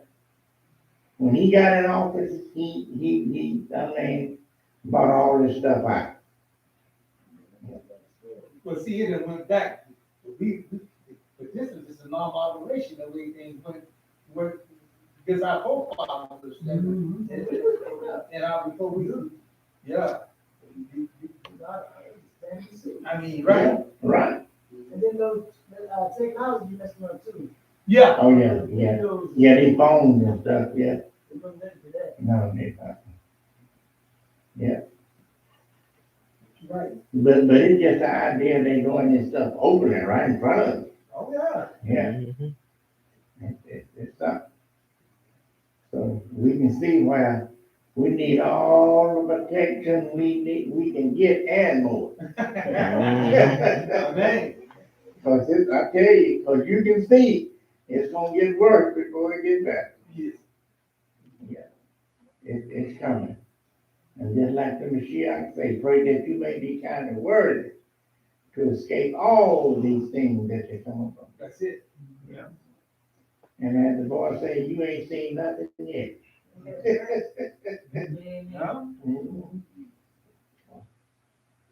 Huh? Iran accused Israel of sabotaging they missile. Yeah, they accused Israel of sabotaging the place where they're making they centrifuges and stuff. Poor Israel, they trying to do everything except dropping something off. Yeah. Yeah, they trying to do their best, to keep from dropping something on them. But they know if they do, they gonna get a whole lot of flack. Yeah. But and I'm pretty sure if they're doing something, they got people, they know what to do because they've been doing it for a long time. So, yeah. United States said, if they don't come to the table, we need this, Iran deal, nuclear deal, they're gonna pull out all options that's on the table, if they don't come to the table. Okay. That means that they, still, making, a nuclear bomb. you know? Right, They don't stop to come to the table. right. But, I'm saying whenever, but I'm saying they showing that they ain't scared of nobody because they increases their stuff, you know. Every time something like this happens to them, they work that much harder. But they gonna end up getting something dropped on them, I guarantee you that, cause they ain't gonna stop. It says high rates of COVID, high rates of new COVID cases. Michigan,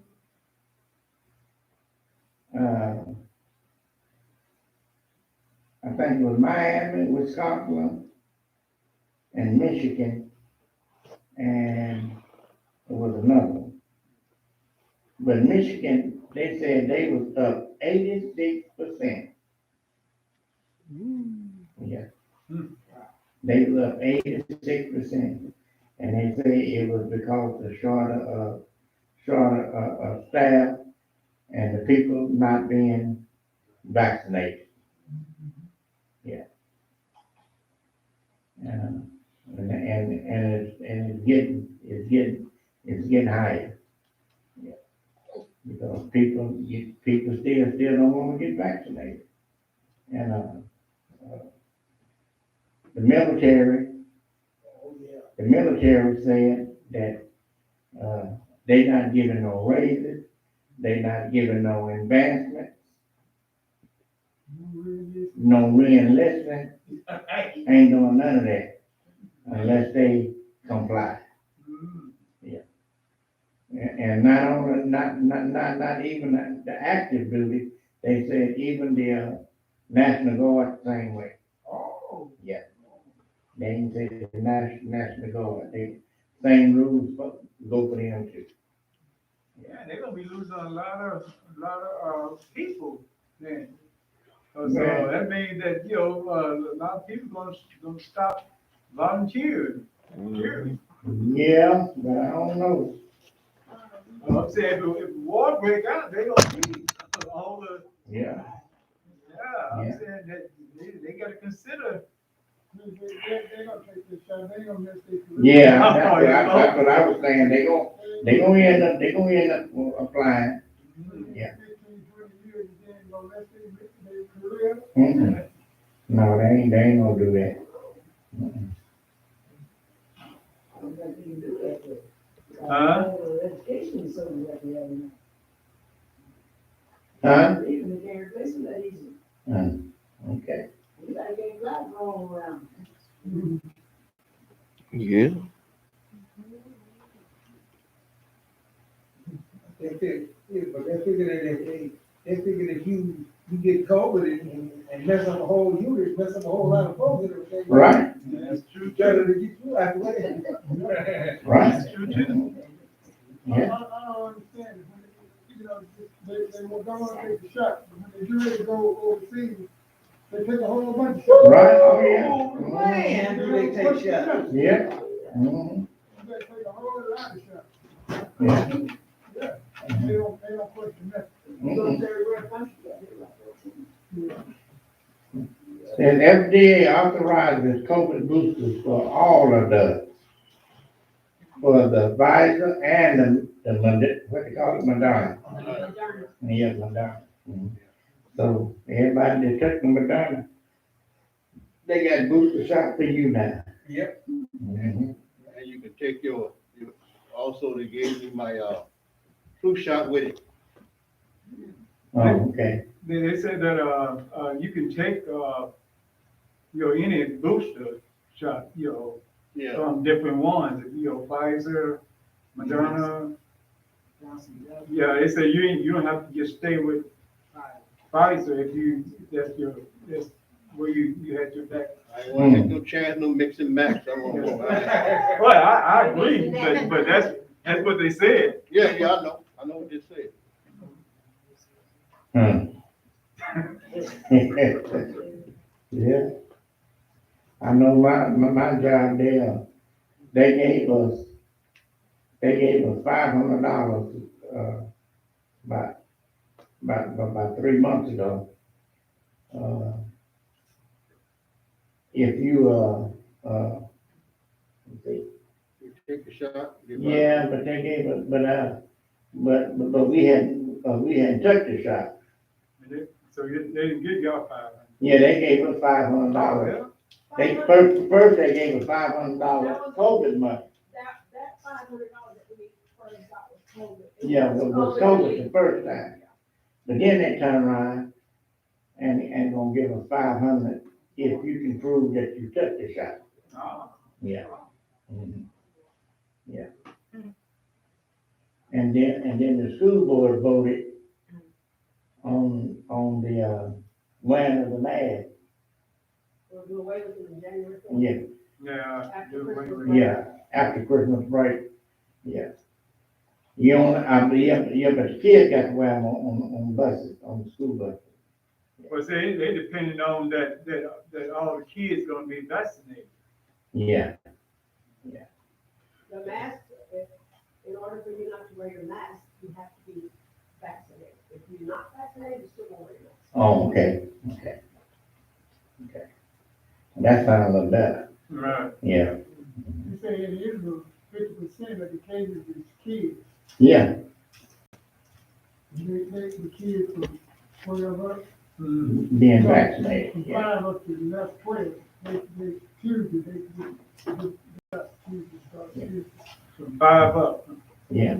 That's, I think the same way here too. They're gonna end up vaccinating all the kids, But they, The Yeah. 5 to 12 kids get half of those. yeah. but they just using Pfizer, right, for the 5 years old? Well, it was not good, but I think they got it all now. Oh, Yeah. okay. And then, I was saying that some of us gonna get a rocking chair raised. A Huh? rocking chair money, Social Security. Okay, what do you mean by rocking chair? That's what I call it, rocking chair money. So, Social Security, when they get the, Oh. old people sit down rocking, waiting on the first. Yeah. That's what I call it a rocking chair money. Yeah, Social Security. Yeah. Getting a pretty good raise this year. yeah. Was it 12%? Huh? 12%, 7%? No, 5.9. Yeah, Well, I thought it was pretty good compared to what all the others was. Yeah, 5.9. But mine showed up on this check. Yeah. But, I mean, it's appreciated. I'm saying, I'm pretty good getting it. I'm saying, I ain't gonna give it back to us.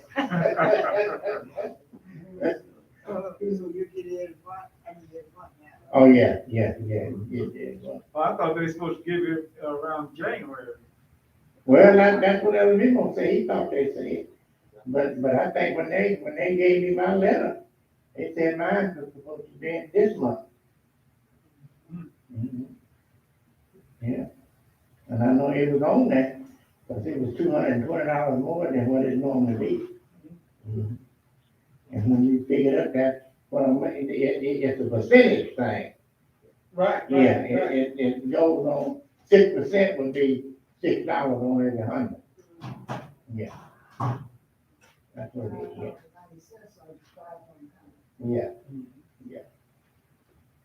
Yeah.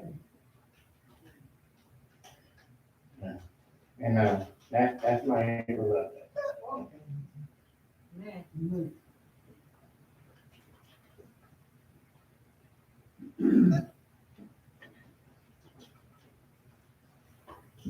Well, it's just, all things are going forward.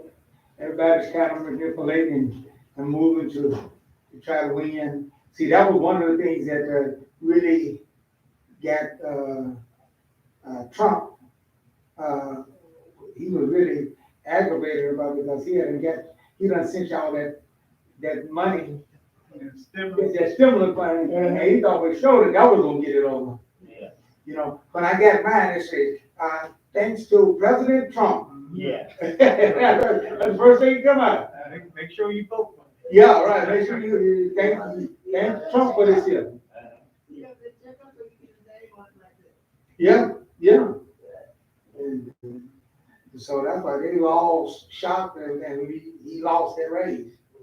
I think I was sure that was the sealing thing right there, that money. But, you know, there's a lot of evangelicals who got time running out on them. Yeah. See? Yeah, I think that's the reason why, Governor Stitt, did what he did for Julius Jones. Yeah, that surprised me. Yeah, because, he figured, hey, all these people right here, hey, let me go ahead and put my little signature there, hey, okay. So they can vote for me. Because he knows it's gonna be tough for the Republicans, but you know, that's it. On that end, so let us,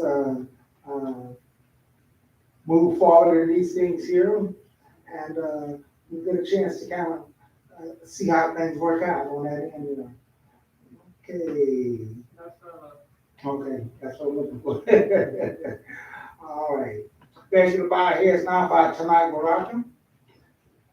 Bless you, thy God, King of the universe, who have given us your Torah, the writing and the prophet, and the written at the shine by thy great spirit, and have commanded us the diligent teaching unto our children, unto our people, and all people of the earth. And let all this will say, Amen.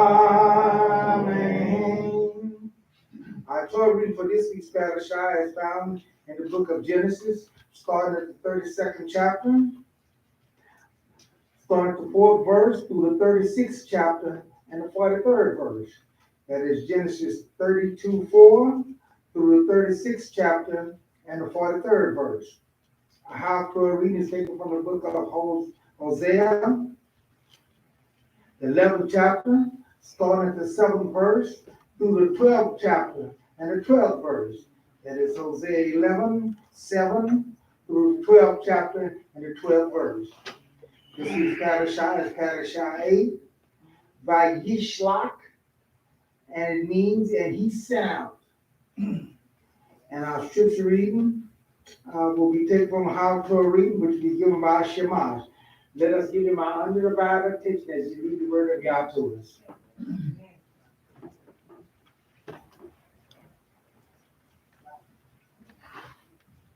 Shabbat shalom. So, My brother back there was talking about, he called the police and the police got him for kidnapping. I know this guy, they all y'all know him, but they don't call him his name. He sell watermelon, and he had went down to Texas to get a load of watermelon, so this man run into him. So he called the police. He sat there waiting on the police. They never did show, so he decided he's pulling out. That police come up behind him and stopped and gave him a ticket. Gave him a ticket for leaving the scene of accident. Yeah.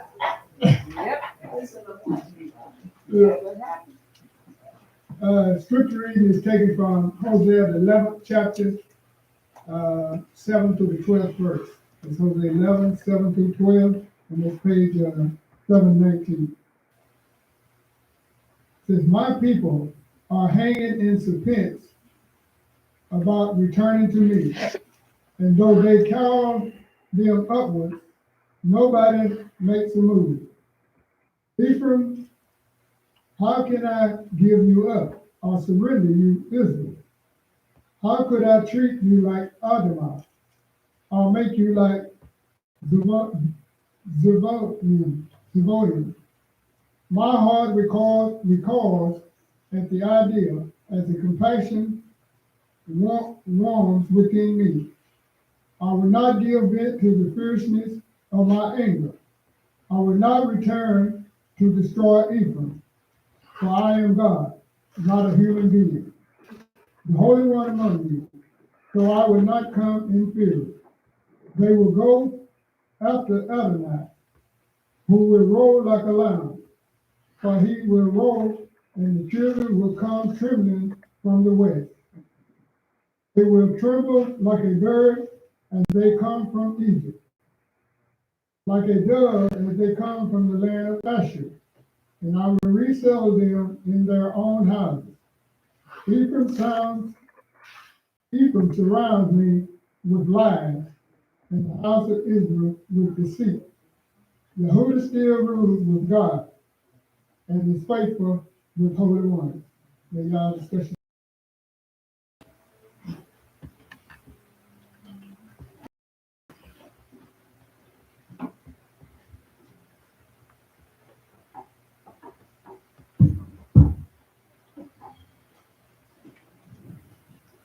All righty. Want to move on forward here, understanding, dealing.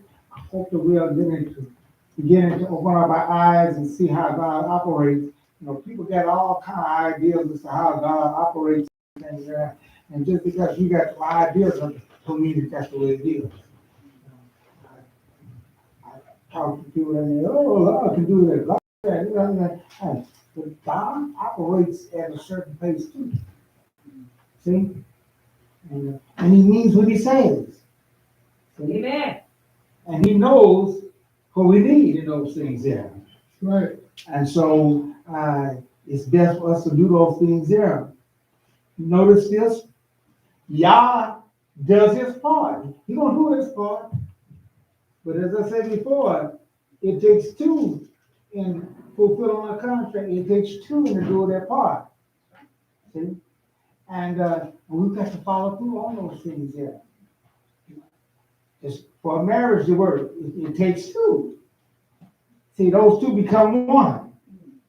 See? And so you got all these factors and all these things that work and operate in the action of things here. We're going to pick up what happened to our ancestors, those that you can't open your mouth, and God put them as the standing stones, as the identifying marks. When he got ready to identify himself, how did God, anybody know how God identified himself? How did he do it? God of Abraham, Isaac, and Jacob. Yes. How did he do that? That's what he started with. Because he got his identity from there, and those were the ones that were true witnesses for him. See? And when he said, "You are my witnesses," that's what he's talking about. See? Mm-hmm. So he tells them, "I'm the God of Abraham, Isaac, and Yaakov." That's how he identified himself. Why? Because these are the ones that Testified of him. yeah. And it's not an easy way to do it. As I was saying before, here, Yaakov got all the blessings.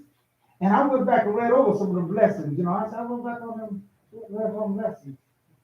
And in those blessings there, he said, I'm gonna make you head over your brother. And they gonna have to be all, and next thing you know, he was leaving town. That's what I was talking about that last South. Does that make any sense? Don't make no sense, but it make God sense. He got all the blessings and everything there, and like I said, go back and read those blessings that he got and everything there, and he was dominate over his brother and all that stuff there, and he had to leave town because of his brother. So how you figure that out? See, so we have to understand how God operates and how God deals. Not only did his daddy tell him that, but also his mama told him you gotta go. And she loved the son. Just because you got your blessing, that don't mean that's gonna happen right then. It happened later on. This is where people get mixed off when they deal with God. There you go. God works on a long-term deal and everything, and we got this, we want it right now. And if you know the story, y'all know the story and everything there, he went on down there, got tricked.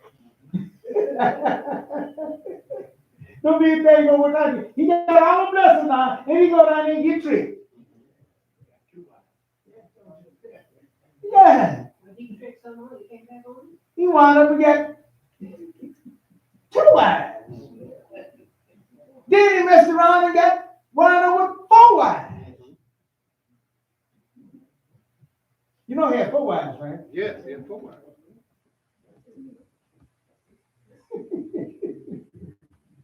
Was he a happy man left? Huh?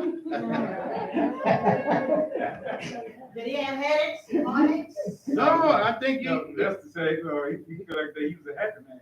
I mean, at first it was happy, but after a while, the thing started to get a little sour with it. He wasn't happy. He wasn't happy at first, but he didn't even get his first wife anymore. What happened And we talking about the fact that he wasn't happy and all those things, it's because he got trouble. Them women gave him fits. well, you can get in trouble with 1 wife. You don't have to have 4. You have. They had 2 of them, and then that's how he wound up with 4. See, that's to say, bring it on. No, you can have trouble with 1 of them. You don't have to have 4 of them. Yeah. Now the women there, boy, they got to complain. Hey, Leah got to put out them babies and stuff there. Raquel said, hey, I'm number 1. I'm supposed to be number 1. I ain't got nothing. And she was giving my boy Yaakov troubles.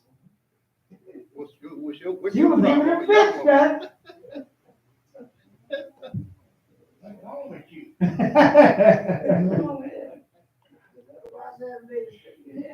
Yeah, right. So I but she was giving me, you ain't giving me nothing.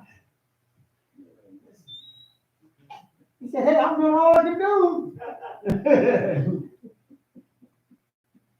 Then we learn that God has something to do with this thing.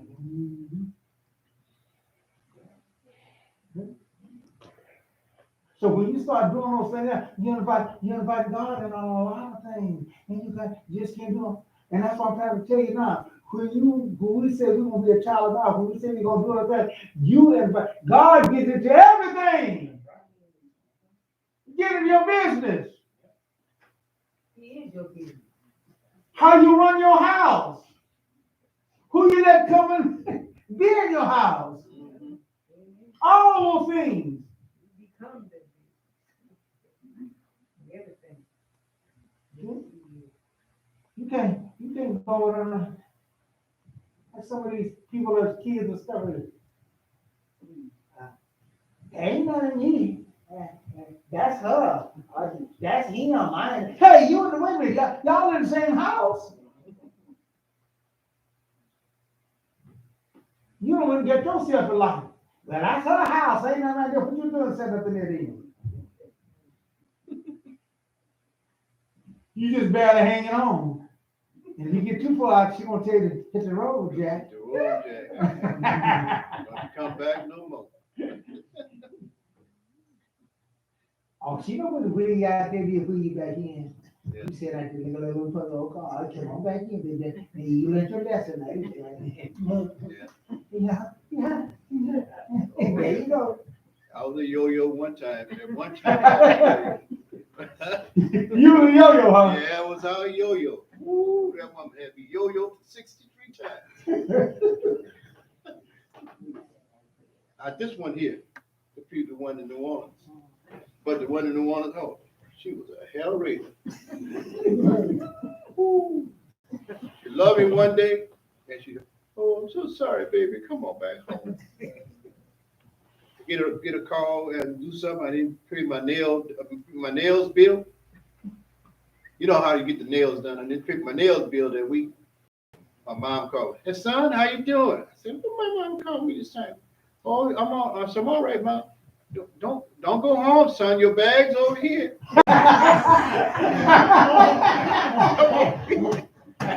Oh, boy, you fixed that business. Oh, that one was up.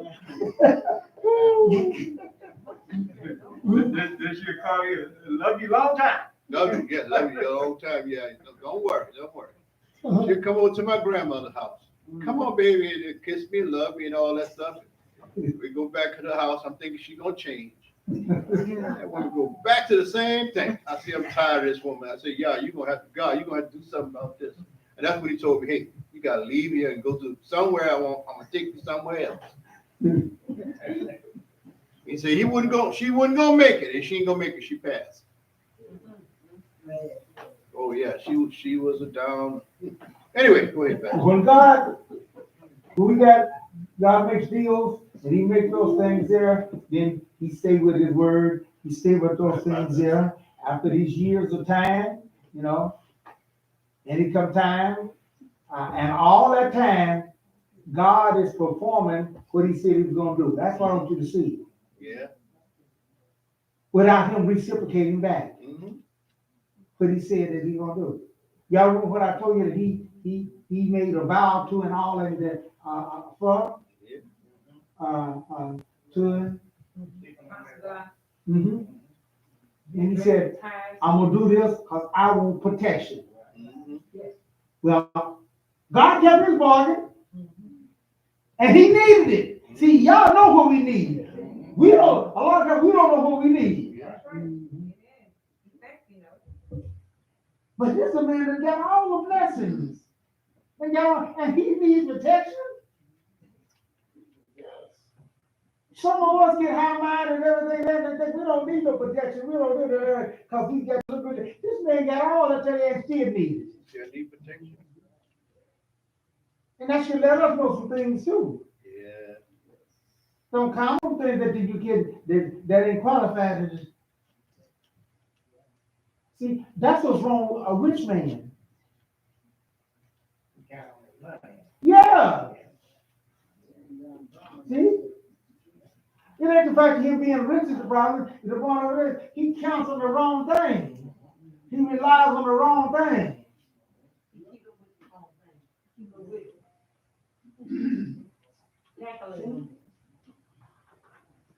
And therefore, we got to understand how this thing and how God operates, and you know what you need. And a lot of times we don't know, but at least you gotta learn how to stay with him. So he had made this vow to him, and he said, if you will, notice what he said in the vow, if you will return back. At least I follow your code. So he had to. He said, now not only am I going out there, but if you get and bring me back, he said, then I'll give you my tithe. I'll do that part there. God said, okay. Well, that means that God will have to work up front. You say, well, how's that going to operate? Yeah. I know his mother, Rebecca, said that, I guess when son Esau is out of the picture or something, then she would send someone to let him know it's time for you to come back. That was her idea, right? Mm-hmm. That was her idea. She told him, that's how she got to believe and stuff. She said, hey, you go on down there, and when he cooled down, and he done forgot about what's going on, then I'll send you word and you come on back then. And that was her idea of what she was thinking of how this story worked out. Y'all had other ideas. See?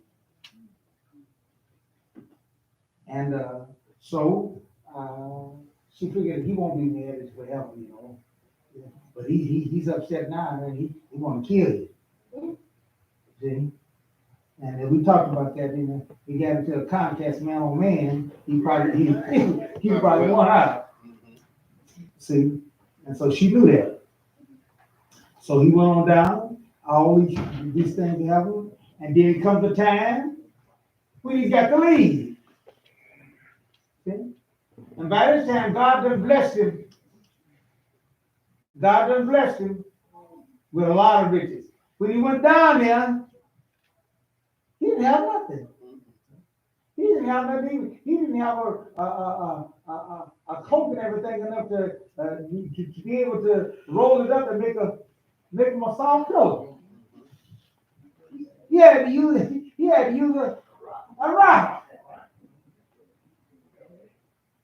And let me tell you somebody, think about that.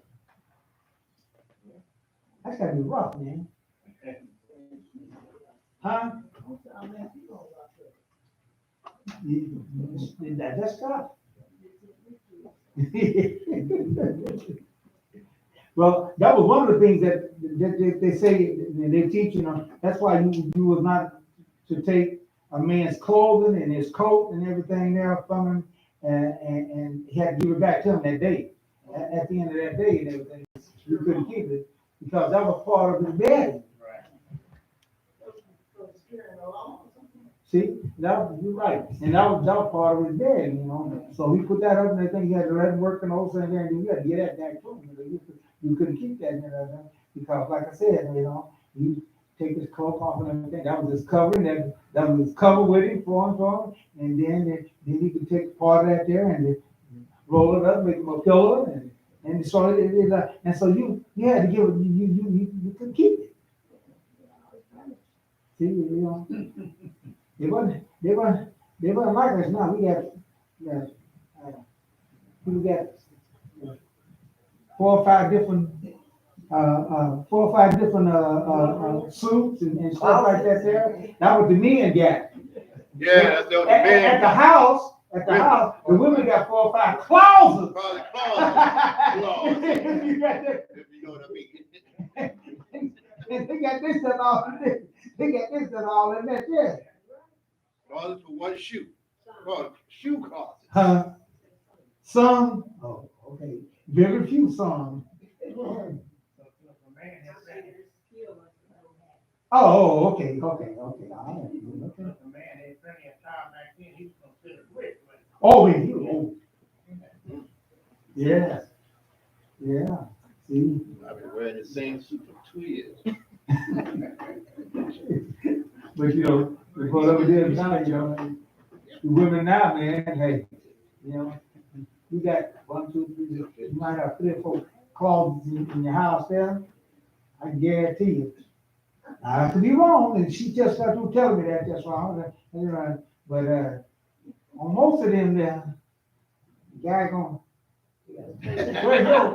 Where your closet at? Oh, my closet is so and so. Okay, That's my flitter right check there. it out. Check it out. And then you got to slide over for and some of that there too. You can have all this here, but you go to all the other closets and everything and see what it's full of. Yeah, for her stuff. One room just for her stuff. Just one room.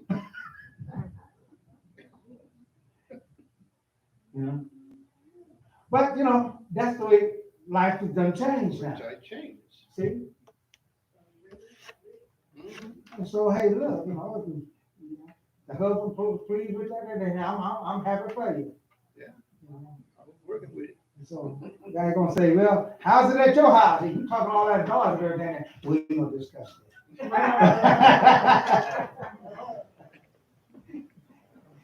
I just put it away. I told y'all about how it is in my house, and so so that's just the way it is, and we accept that. But nevertheless, he went down there poor, and God even had to protect him in that. And that's the one what you get. God knew what he needed. He said, I'll be your protection. I'll do those things here. And he needed that. So finally came the time. See? Friend, it was overall. God blessed him in those things there. Took care of him. And now we're going to go to Genesis 35. And read the first verse there. Genesis 35. Mm-hmm. Genesis 35:1. Mm-hmm.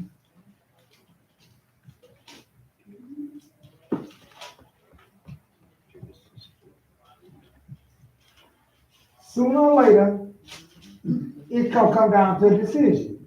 Mm-hmm. It's just like my great king. Why? And everything there.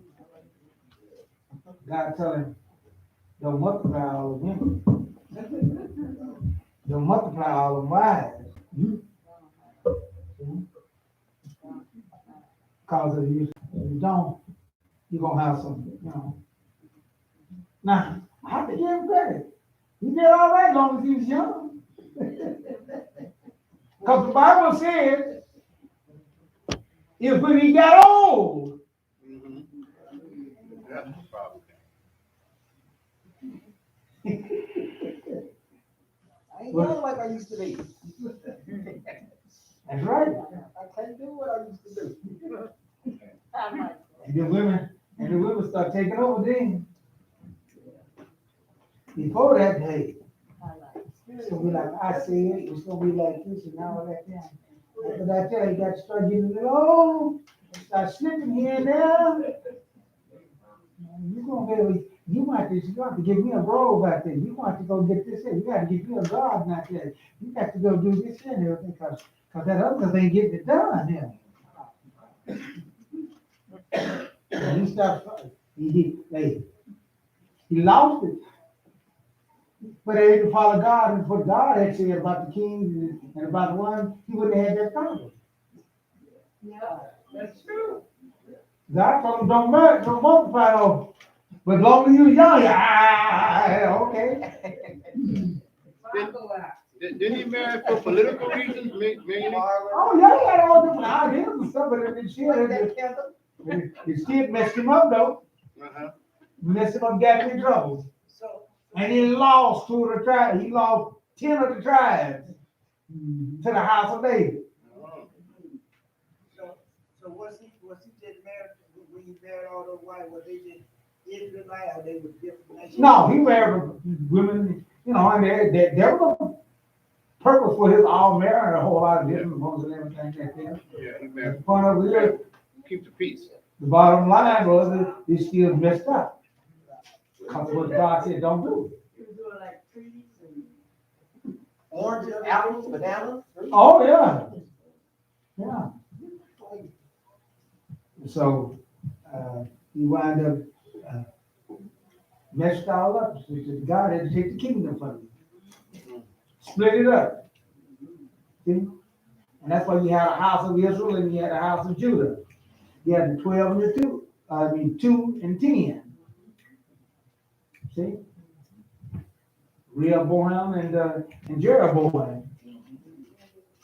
See? And those, God gonna put those 2 back together. And we're gonna have a whole 12. Talking about how they got the 12. See? And now he got the 12 and he's heading back home now because he done got in trouble with down there with his uncle and with his kinfolk down there. And so now he's in trouble there with his father-in-law. And so God says it's time for you to head on back. Head on back because, you know, things ain't working out good here. Start reading it, Genesis 35:1. Okay. God said to Yaakov, get up, go up to Bethel and live there and make there an altar to God. All right. So in other words, God said, I've been keeping your vow. I've been keeping my part of the vow. Now it's time for you to do your vow. Well, what was the vow that he made? Everything is. You go to Genesis 28, 18 through 22, and you find out what his vow was. God don't forget. Now I want you to know this was some years later. I think it's like 21 years later. Just because it's a while and everything don't mean that God never forgot about it. Because it wasn't that, you know. Huh? Genesis 28. Oh, 28, okay. Starting at the 18th verse. I thought she said 30. Hmm? I thought she said 30. Oh, 28. Genesis 28. 18. 18. 18, says,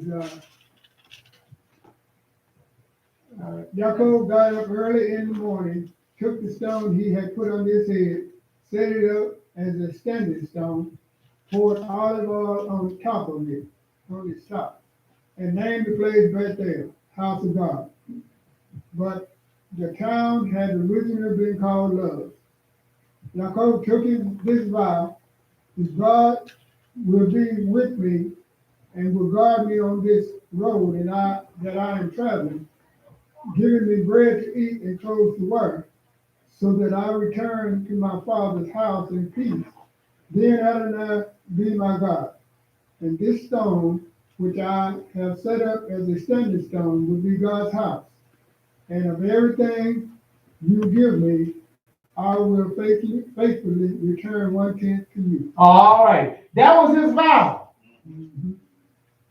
Now God had executed his part of it before he ever paid anything on his part. He hadn't built him a house. He hadn't paid no tithes. He hadn't seen God did his part. Been doing his part. Until God finally said, I don't need you rich. You got all this stuff here. I can secure you. Now it's time for you to go and do your part now. Don't think God gonna run out and forgot about your part. Just because he let you get by and all say that, don't mean that. See? Right. Come to tell you, you gotta do up too. And you know what he said there? Go back to Genesis 20:35. And what he said there to him? He said,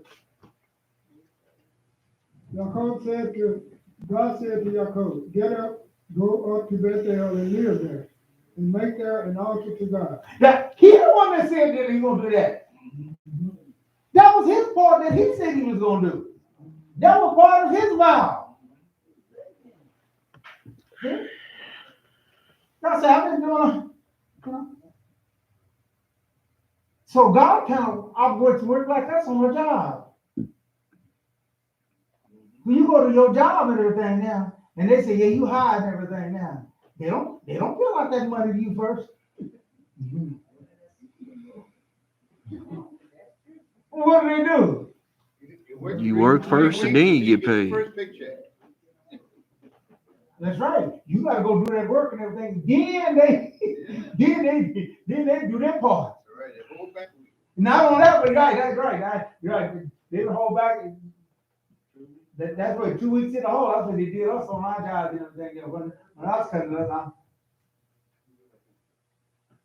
A friend of mine, I asked him about a job. I was only kidding with him, but he said he would hire me, but I'll have to work 2 weeks to see how it turned out. Then he'd see if he want to hire me or not. So I'll have to work 2 weeks free.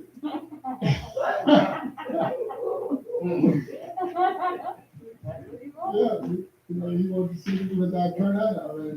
Then he might hire me.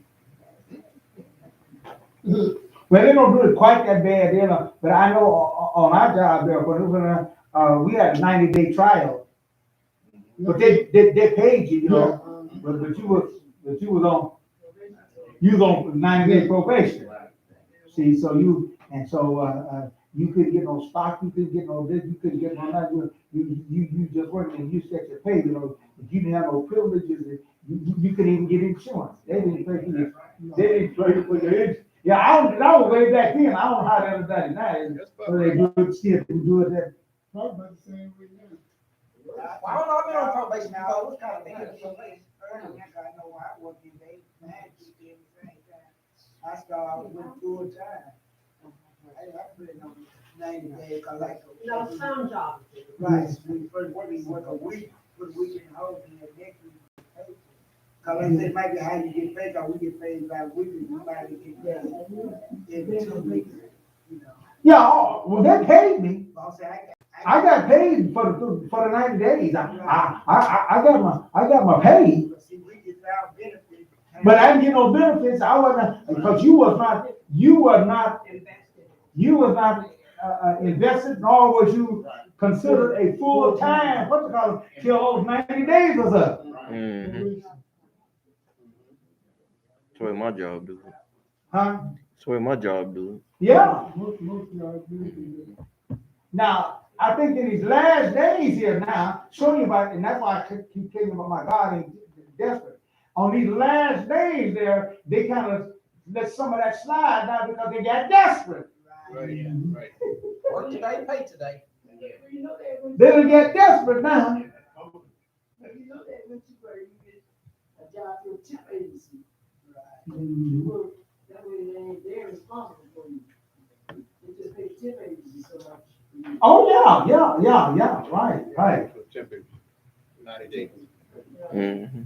Cause I know the temp, they do have to work long, but now they have early now because like I said, they desperate for. They desperate, everything, they're right, a temp had to even work longer than that, than the 90 days that they're. And then sometimes they, if they worked out real good, and everything, they would get hired on full time, Yeah. Otherwise, they would just let you just go temp and just temp all the way.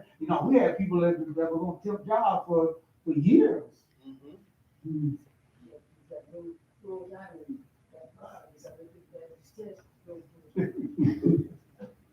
So what I'm saying is that God operates the same way that and dealing with us the same way. God said, okay, we got this contract going on, and God said, okay, I done did my part, and I did just like you time, you don't went up there, your week, 2 weeks in the hole, right? Because sooner or later you have to have your money. So hey, it's time for me to give a check. Mhm. Yeah, Somebody got to come on up with that check money now. Hey, I got Got nail money to get. And so that's way. So God told Yaakov, hey, it's time. You got to do your part. See him? Mhm. So he tell him, it's time for you to get out of here. I know you kind of like it here, and you done got, he was rich. He was rich. God had done blessed you. If you don't know the story, we'll get around to that there probably some other time when we go through this. But God had done blessed him and everything there, and then he owned more cattle and stuff than his father-in-law did. Laban, he was giving him problem as well. Oh well, yeah. I mean, that's not the story. So he needed God's protection. All along, God had to protect him. So God was doing his part, and that's what I'm trying to tell you. There's time that you got to do your part. God, we say, well, God, I know God bless me and all that. When you gonna start doing your part? Isn't it amazing that God had to protect him from his own uncle? That was his father-in-law too. Yeah, his uncle and his father-in-law. Yeah. Mm-hmm. But you know what we do? We'll go out there. I hate to say this on the bad, our young folks and everything. They go out here, can't wait till they get 18, 19 years. They come back here, hurt all up and everything. Lord, I'm ready to now. What you gonna do, hey?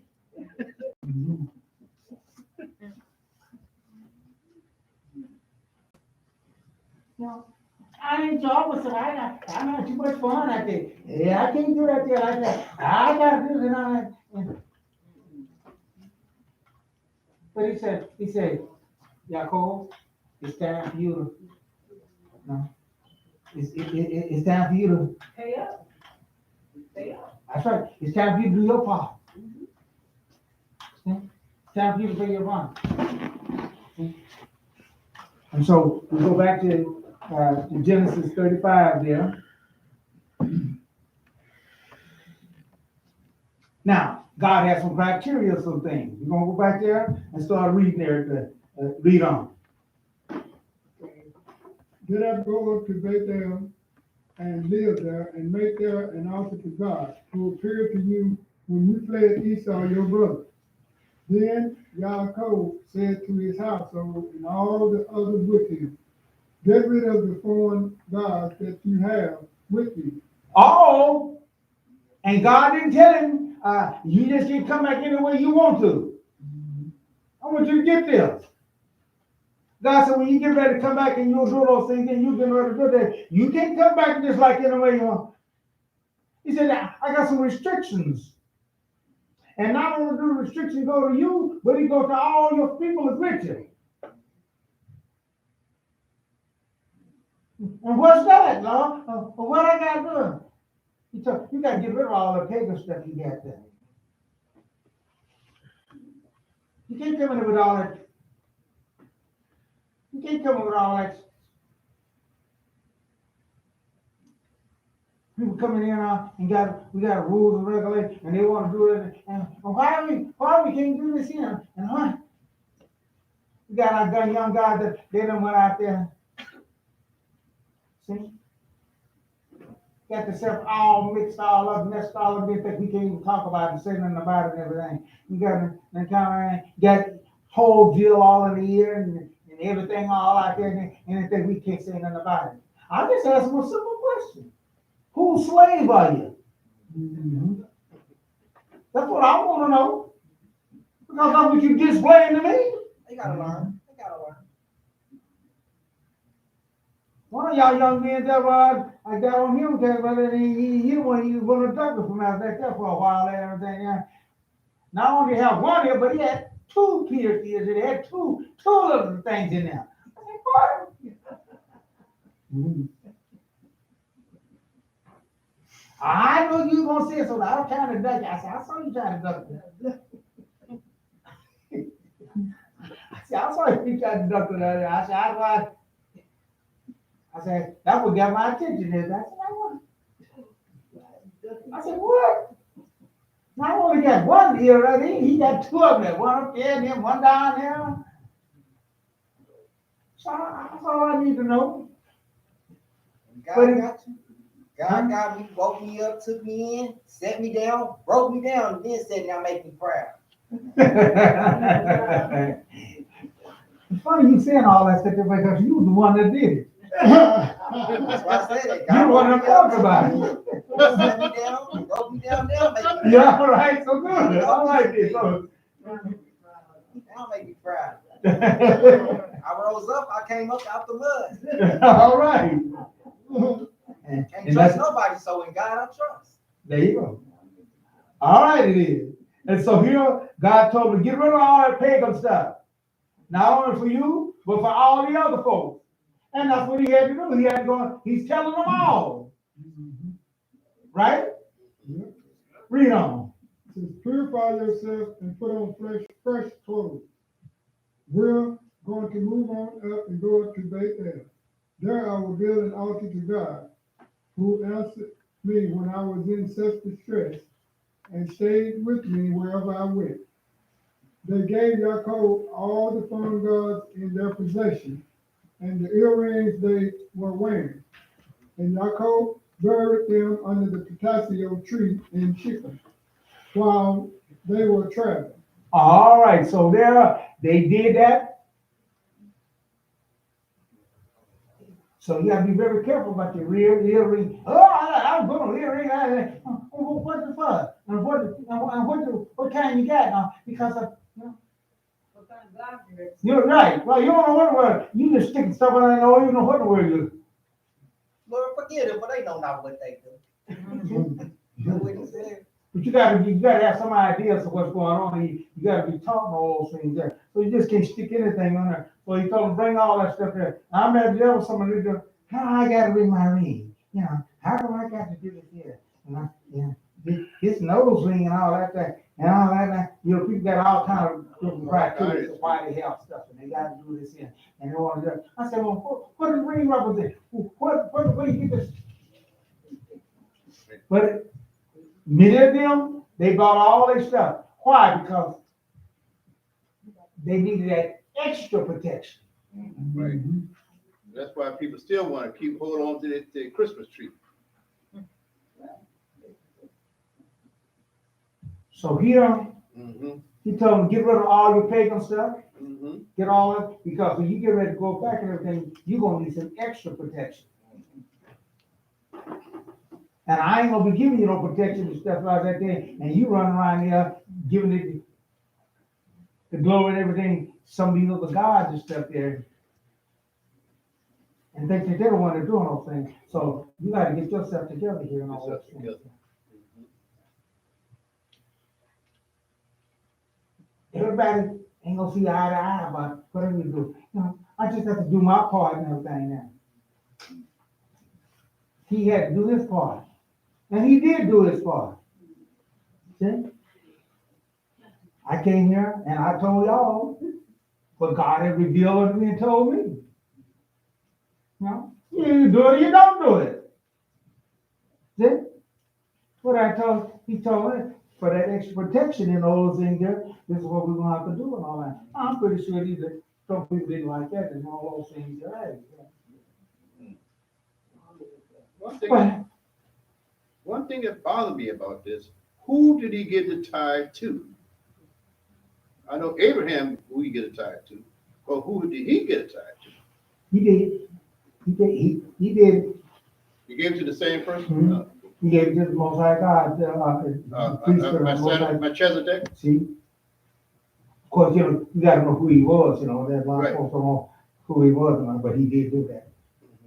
Not only that, but he built that house. He did his part. That's why he called the God of Abraham, Isaac, and Jacob. That's what made him established. Mhm. That's how he got on that platform as being, because he did do his job. But I want to show here that even in doing God's job, that there's troubles and there's things that's going to happen in our lives. There are decisions and stuff that we got to make, and there are things that some tough things come along. Even in doing all that, there some tough things happen in his life. Don't think it's gonna be a silver line. Everything's gonna be well, everything is going. No. Can we endure? Can we do those things here? That's what we want to talk about here and all those things here.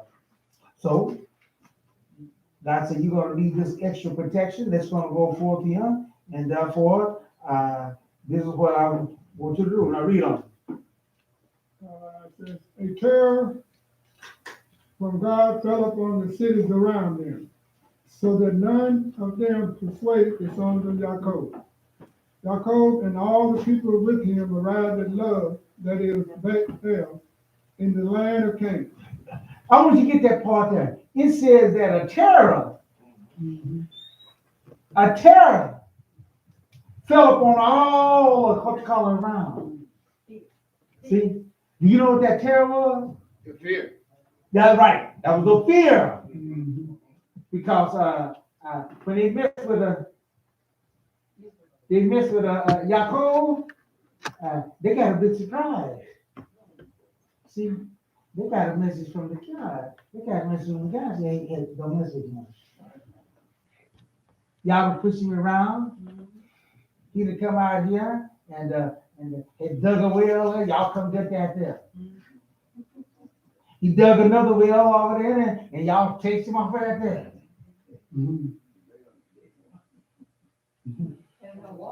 He said, he done this here and all like that. He said, but I told you, hey, leave him alone. Don't mess with him no more. That's what God do for us. He's our defense. He's our protection.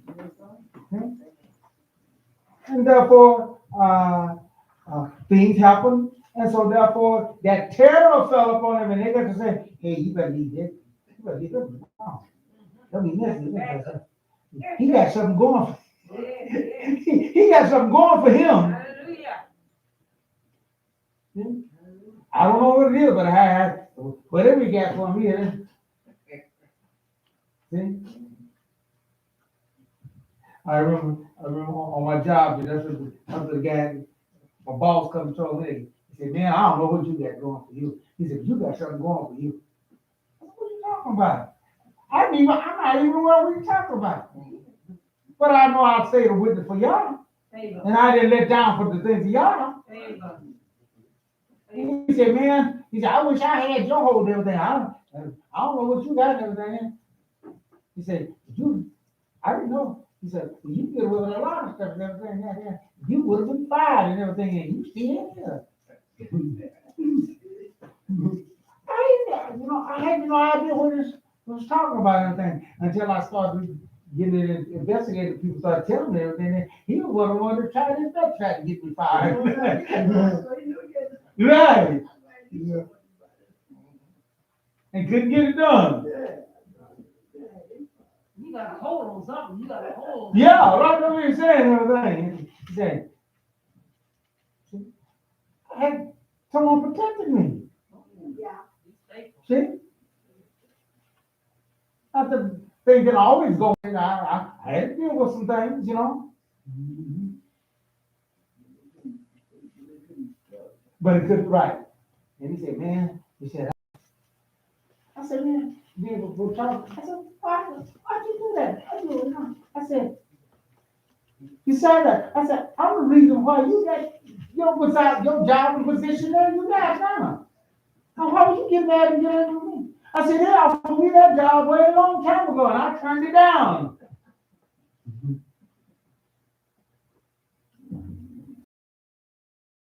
Read that. Next thing I know, you had 2 heart attacks. That's it. I said, God, I'm glad. I said, God, I'm glad. I'm glad you saved me from that. Yeah.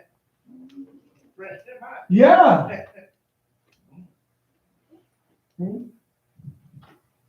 You know, so I said, sometimes God do stuff, it don't work out, you know. Like I said, I never did get that salary that they offered me and everything there. I worked 10 years later on and never did even close to that salary that you know. But I did all right. I didn't stop. He was looking at the money. Yeah. Oh yeah. Oh yeah. He wasn't thinking about all the stress that he might be under. Yeah. And that was good money. Now I ain't gonna lie about that. That was good money. Okay. That was $90,000 a year. And, yeah. New car every year. You know. So man, hey, that was nice. But hey, you gotta be on call 24/7. That's a stress, right there. And I told him I can't do that. Can't do that. Yeah, they somebody want to make me a lead and stuff. Hey, I say, hey, I don't need to be that. I'm satisfied where I'm at. Hey, Mason, you saw nothing. Right? So, hey. I don't mind helping or telling people something, but hey, I don't want that position. See, so sometimes you gotta look at things from both perspectives, and all of different perspectives. You know, because I thought for sure, you know, they may be boss over the lab there. Oh man! And let me tell you something. You know, you can fool yourself. You can fool yourself. Until you test it. That's right. I remember when I was sitting down there, not up here, I was thinking, why the hell am I do that there? Why? So I couldn't understand because I'm down there. You see the view. See? But as I got up here after a while, then I go, oh, that's why he. But I couldn't see it from nothing down there. And that's where it was when I got leave and got over. Man, hey, I don't know how well I had it. Amen. 8 to 5. I went home. I forgot all about it. I went home after 5 hours, and I forgot all about the job. I forgot all about it. I ain't worried about that. I picked that. But when they made me boss, that changed. Change, right? That's right. Yeah. Yeah. I had to take that home. Mm-hmm. Yeah. Same way when he made me pastor, I became the janitor. I became the one to go get the crackers. I became everything, you know. Even a yard man, I became everything. You was the janitor? Yeah, I was the janitor. They ain't have but old folks there. I'm the youngest man there, so I take care of everything in the church. Well, ain't that what the Bible teaches? Mhm. He that be great among you, let it He be that's the servant. greatest among you Let it be the shall be servant. what? The servant. Gonna be servant of all. Mhm. And boy, that is so true. Yeah, so true. I said, man, I get orders from everybody.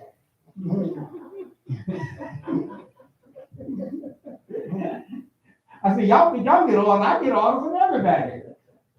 And that's the way it's supposed to be. See, but I couldn't tell that guy because I was sitting down there, see? It did up a job there. I done spent all planning on what I'm gonna do, how I'm gonna do this, and all that there. And my boss, tell him to come in, the boss said, come on, give me my house. I know you've been doing like that, but throw all that away. I need you to do this here, and I need you to do this, and I said, oh, man. I could have been asleep. I said, if I know all like that, I wouldn't spend all that time thinking about all that. I don't spend half the night here thinking about all that stuff there. Wife mad at me and stuff, all that kind of, and then you gonna get it throw away.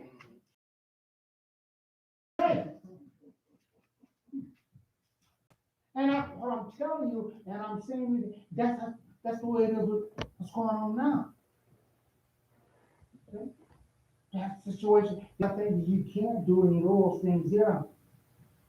If you're gonna be a child of God and you're gonna be an Israelite, and that's what I tell folks, I'm an Israelite. I said, don't you know there are things that go along with being an Israelite. You just look on one side of it, and God's favorite people and all that. I said, yeah, but you don't understand. And I've talked to a lot of young folks, they just not getting into it. And that's what I'm talking about. There are a lot of people at one time they weren't bragging about being no Israelite.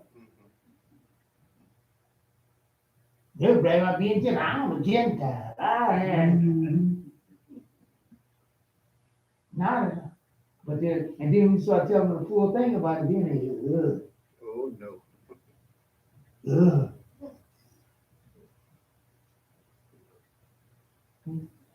Now read on. The seventh verse says, he built there an altar and called the place El Baal, God of Baal. Okay, so he fulfilled his word. See? He went there and done those things there. And so whenever we do some things and we deal with God and everything there, don't we just think because it's 20, 30 years ago, or thing like that's the end of it. Well, that was a long time ago when I said that God, that wasn't a long time ago to God. That's it. And we gotta be very careful about when we deal with God. We make promises to God about some things like that, and then Lord, if you help me out of this thing, I'll serve and I'll do all that, and you don't want to forget all about that. But here it comes down and say, hey, it's time to pay up. What you told your coach? Time for you to do your word. See? Are we ready to do those things? Are we really going to understand those things? Are we really? See? If not, you better know who you're dealing with. That's what I'm talking about. Lord, I want you to use me in a special way and all that. You better think about those things. Yeah, and that's what I tell folks. I say, you know who you're dealing with when you're dealing with the God of Israel. Yeah. You better start learning about him first. Yeah. Okay? Because when the Mashiach gave that parable about the talents, he gave it one, gave another 5, then he gave another 10. The guy that was 1, he said, yeah, I know how he is. I know how he is. So this is what I'm gonna do. Because I don't like the way he is. See? He ain't gonna dang it off of me. Yeah. So he was buried. So he came ready there, I'm gonna have it ready for him. Yeah, that's back. He said, oh, why is it that these other folks is coming in and got, now why you giving me this? Cause I know how you was. I know how you is. And notice, God didn't say he wasn't that way. See, what would give you all these ideas about how God is? You know, I had the same idea about God. Oh man, they told me about that and everything. I believe, oh yeah, God is, hey, when I start studying Torah, when I start studying the Bible, I'm like, hey, God ain't like what you think it is, like what all these folks be telling you and saying.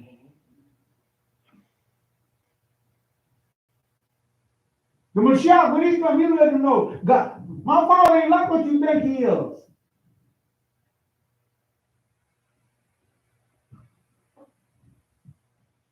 So I said, hey, you know how I was. And yeah, that's where I am. And why did you do that?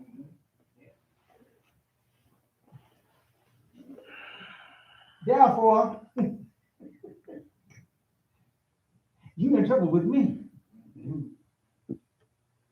And we don't want to be in trouble with you. No. It ain't gonna work out in your favor. Take that little bitty gap there and get it in that thing. We're gonna give it to that guy that got the pin over there. And then all by the way, we're gonna put a hurt on you.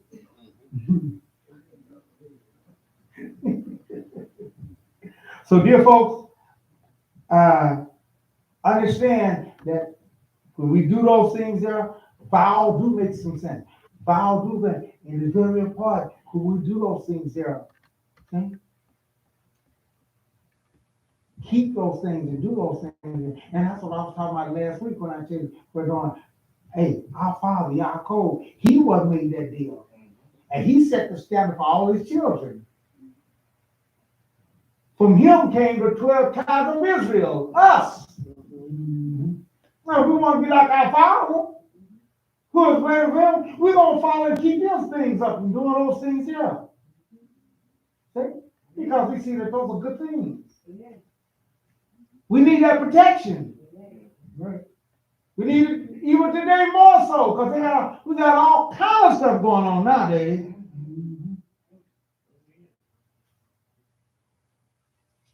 Especially you got people nowadays come along, shoot and kill you and stuff there, and then they just holler about defense.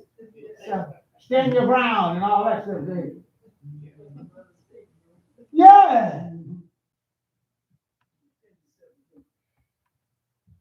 We better have somebody, you know, protecting us. We need that, and the Michelle done told us we're gonna need that ad. That's why I say watch and pray always. Watch and pray always. Watch what's going on. This is why we do it. But watch and see how the things are going. And that's the more so that we need. We know that we need it. Mm-hmm. Therefore, he set his whole thing, and we'll start reading it. Gonna wrap this up here because we got to be very careful about our words. And particularly if I understood why this happened. See, I started reading at the 16th verse. Yeah. Then they traveled from Bethel, and while there was still some distance to go, Rachel went into labor. Difficulty with it. While she was undergoing this hard labor, the midwife said to her, "Don't worry, this is also a son for you." But she died in childbirth. Oh, of all the wives, Leah, he didn't really want her. Bilhad, he didn't really want her. Zephyr, he didn't really want her. But the one that he really wanted, the one that she died. He died. How could God let that happen? Why would such a thing like that happen? No words. See? Why would such a thing like that happen? My number one wife, the one that I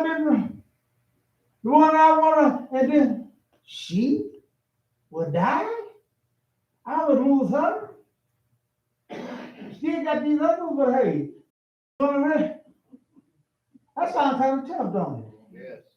Favorite wife died. Ooh, what's up? That's tough. To lose out. So you're surprised about food. And it took me a long time to figure out why. Then, so what really happened now with her? And she died. Go to Genesis 31.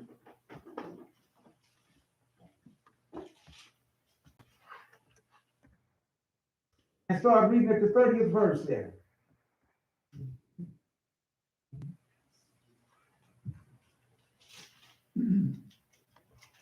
Says, granted that you have to leave because you long so deeply for your father's house, but why did you steal my God? Now let me give you a little picture of what's going on here. Laban was mad at him because he was leaving. He left, and his sons them talked him into it, and so he had to get even protection from his uncle and father-in-law, like you said. He had to get protection because he was coming to get him. Hey, I ain't letting him run off with all. He got my daughters and stuff there. Now he got and all that there, and then he gonna run back and everything. He said, I'm letting you get. So he said, I'm letting you get back with all that stuff and everything, but hey, you ain't getting back with taking our gods. See? We want the pagan gods back that y'all took off, ran off and everything now. See? God had already told him, hey, don't you be messing with it. See, because he had a whole different idea about what he's gonna do to him. And God met him there and said, don't you mess with it. Yeah. So let me tell you, yeah, right. So God deal with the wicked just as he deal with the righteous. Yes, he do. Yes, he do. I want you to understand, but just because God deal with you don't mean that you're righteous and everything. Because that's all. God talked to me and everything, so what? It's what he's talking to you about. It's what's right. But anyway, that's the whole platform of it. And so here's what he's doing. Read on. Jacob answered Laban, because I was afraid, I said, suppose you take your daughters away from me by force. But if you find your gods with someone, that person will not remain alive. Oh! Oh! Yeah, I didn't even know it. He made that statement.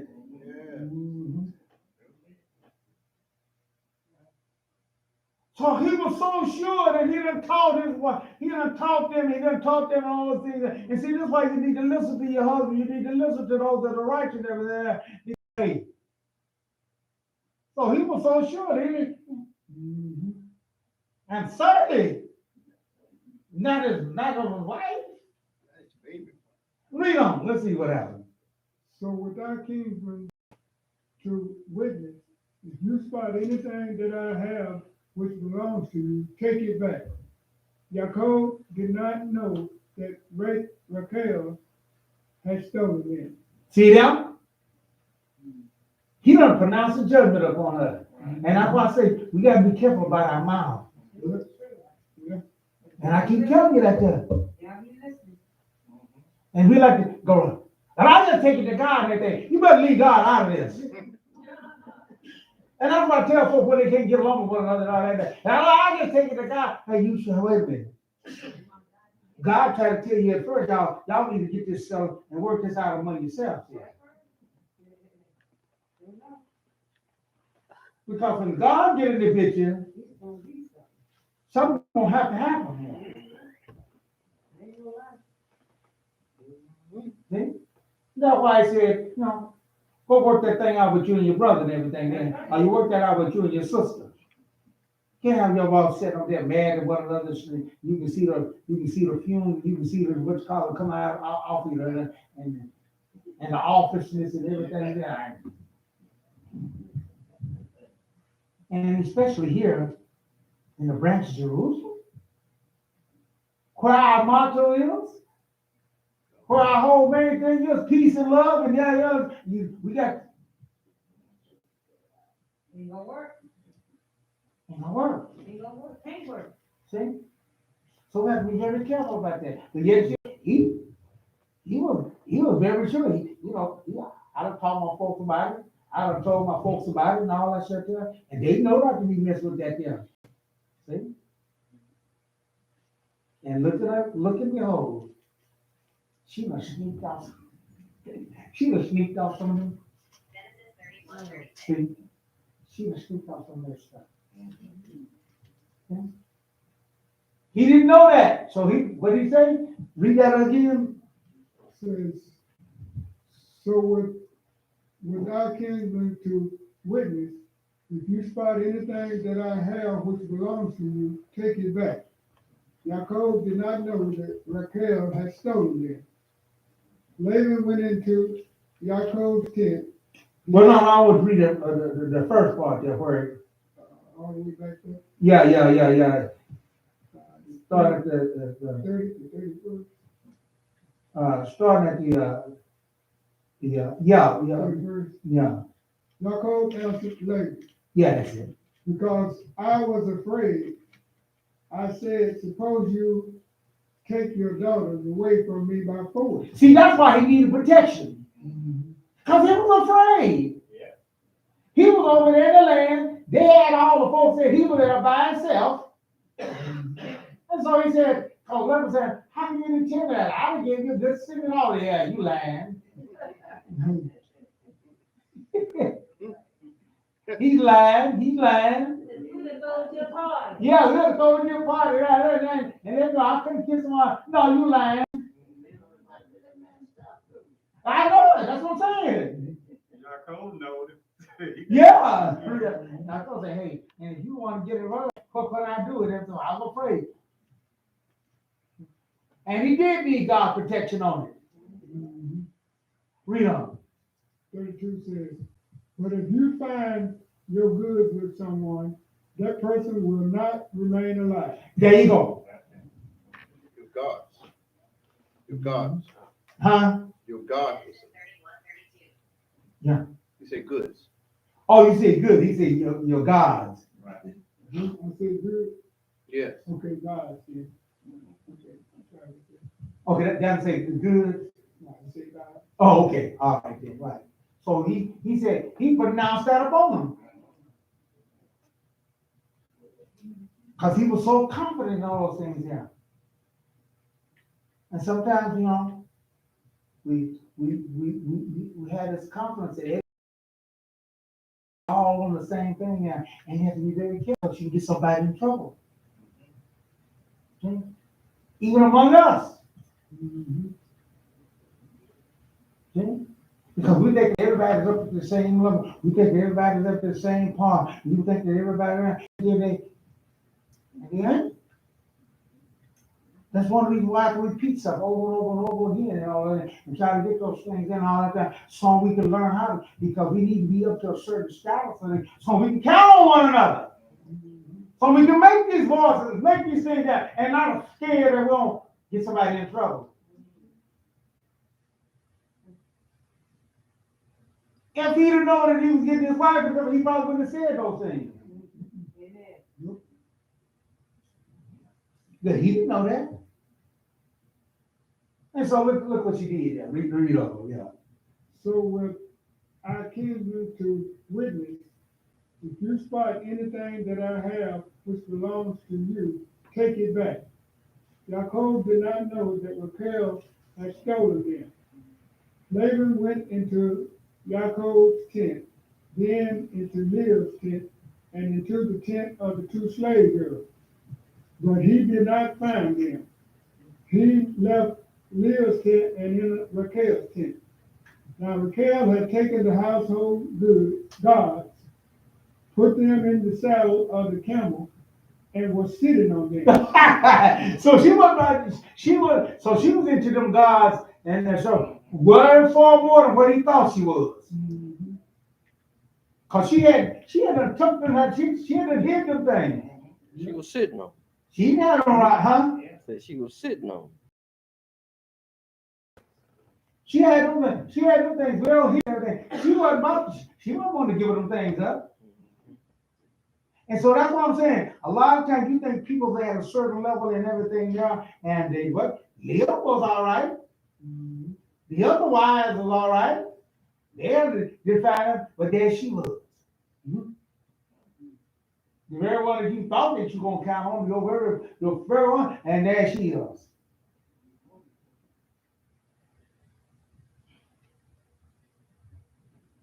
Look what happened. Read on.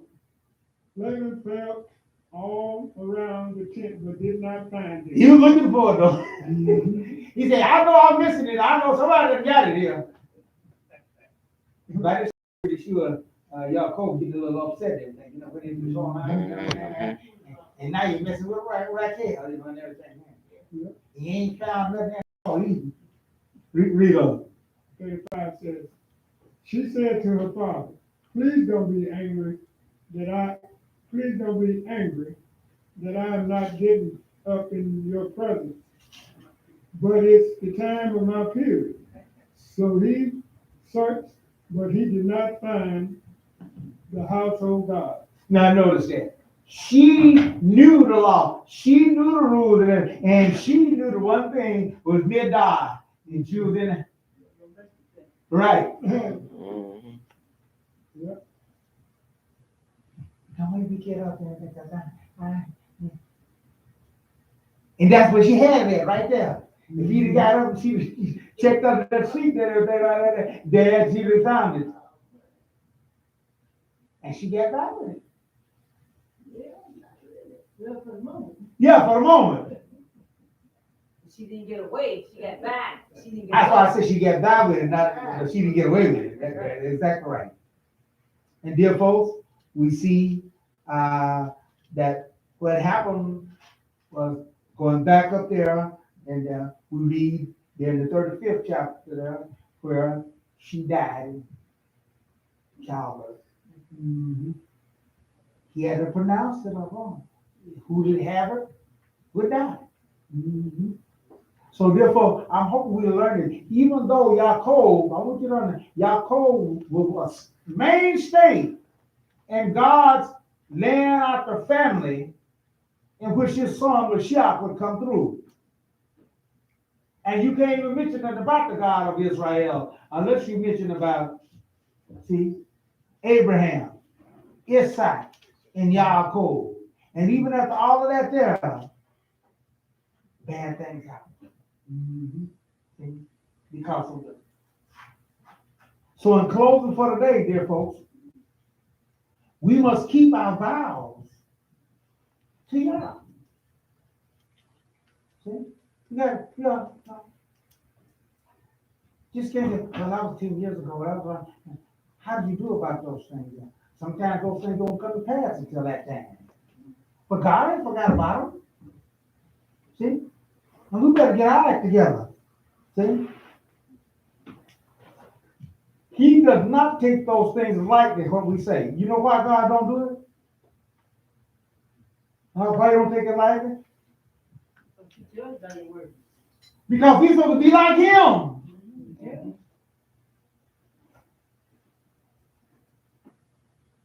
See? We're supposed to be like him. He made us in his image and not this likeness and everything. And so he wants us to be like him.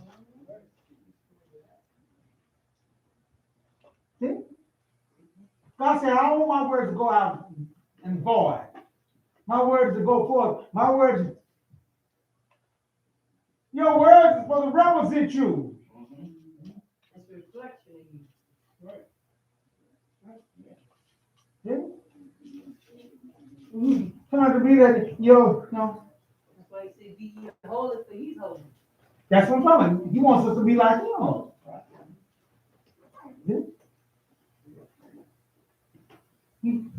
And therefore, he wants to be likewise and all those things. And that's why I say we need to learn how to do those things and follow those habits and follow those things that that keep us in the line and keep us the children of Yaakov by maintaining and doing those things here and going forth and doing it because God called you into. God said, I'm doing my part now. Now it's your time to do your part. See? So, be careful what we say and do. Because it says, by thy words. See? Not by somebody else's words, but by your words. See?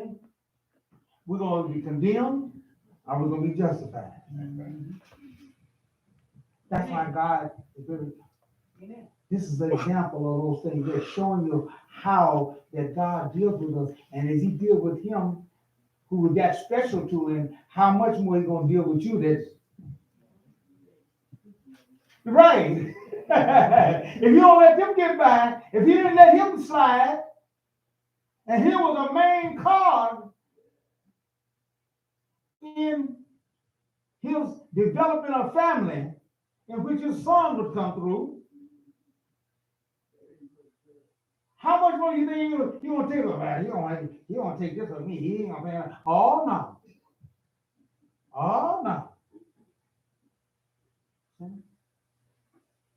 Let's pick up the good habits of our forefathers and stay with him.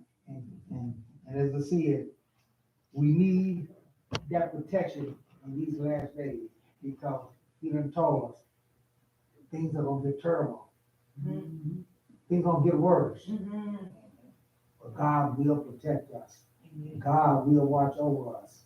He will do his part if we will do our part. See, and we see. I'm glad Yaakov placed in the ties that protection. He wanted that. Yeah. he was. I'm glad he did it now. See, because now I can enter into that. I can get into that same thing, and we need it nowadays. But be careful about what we say, because God do watch over us. This is our Parashah for this week here. May y'all continually bless us as we study Torah. This helps us to understand how our God is. That's why you can't tell. A lot of folks talk about, oh, how do you do that? You don't understand how God is. Hold on. He said, well, how do you know that? Because I'm one that I studied the New Testament and did all those things, yeah. And I didn't know how God was there. Huh? Yeah. God so loved the world that he gave his only begotten. And that's true. And they never did tell you everything now. They don't tell you about all this other stuff here. You better go to Torah and learn how God is. See? That it might be well with us. And as our oath is, how should we sing the Lord's song in a strange land? If I forget your Yerushalayim, let my right hand forget her coming. But I remember thee, let my tongue cleave to the roof of my mouth. If I prefer not Yerushalayim, above my chief joy. Psalm 137, verses 5 and 6. This is our Parashah for this weekend. May y'all bless us. And if it be his will, we will see you next Shabbat. At this time, we turn the service over to him, Brother Shemai, to close out the service for today.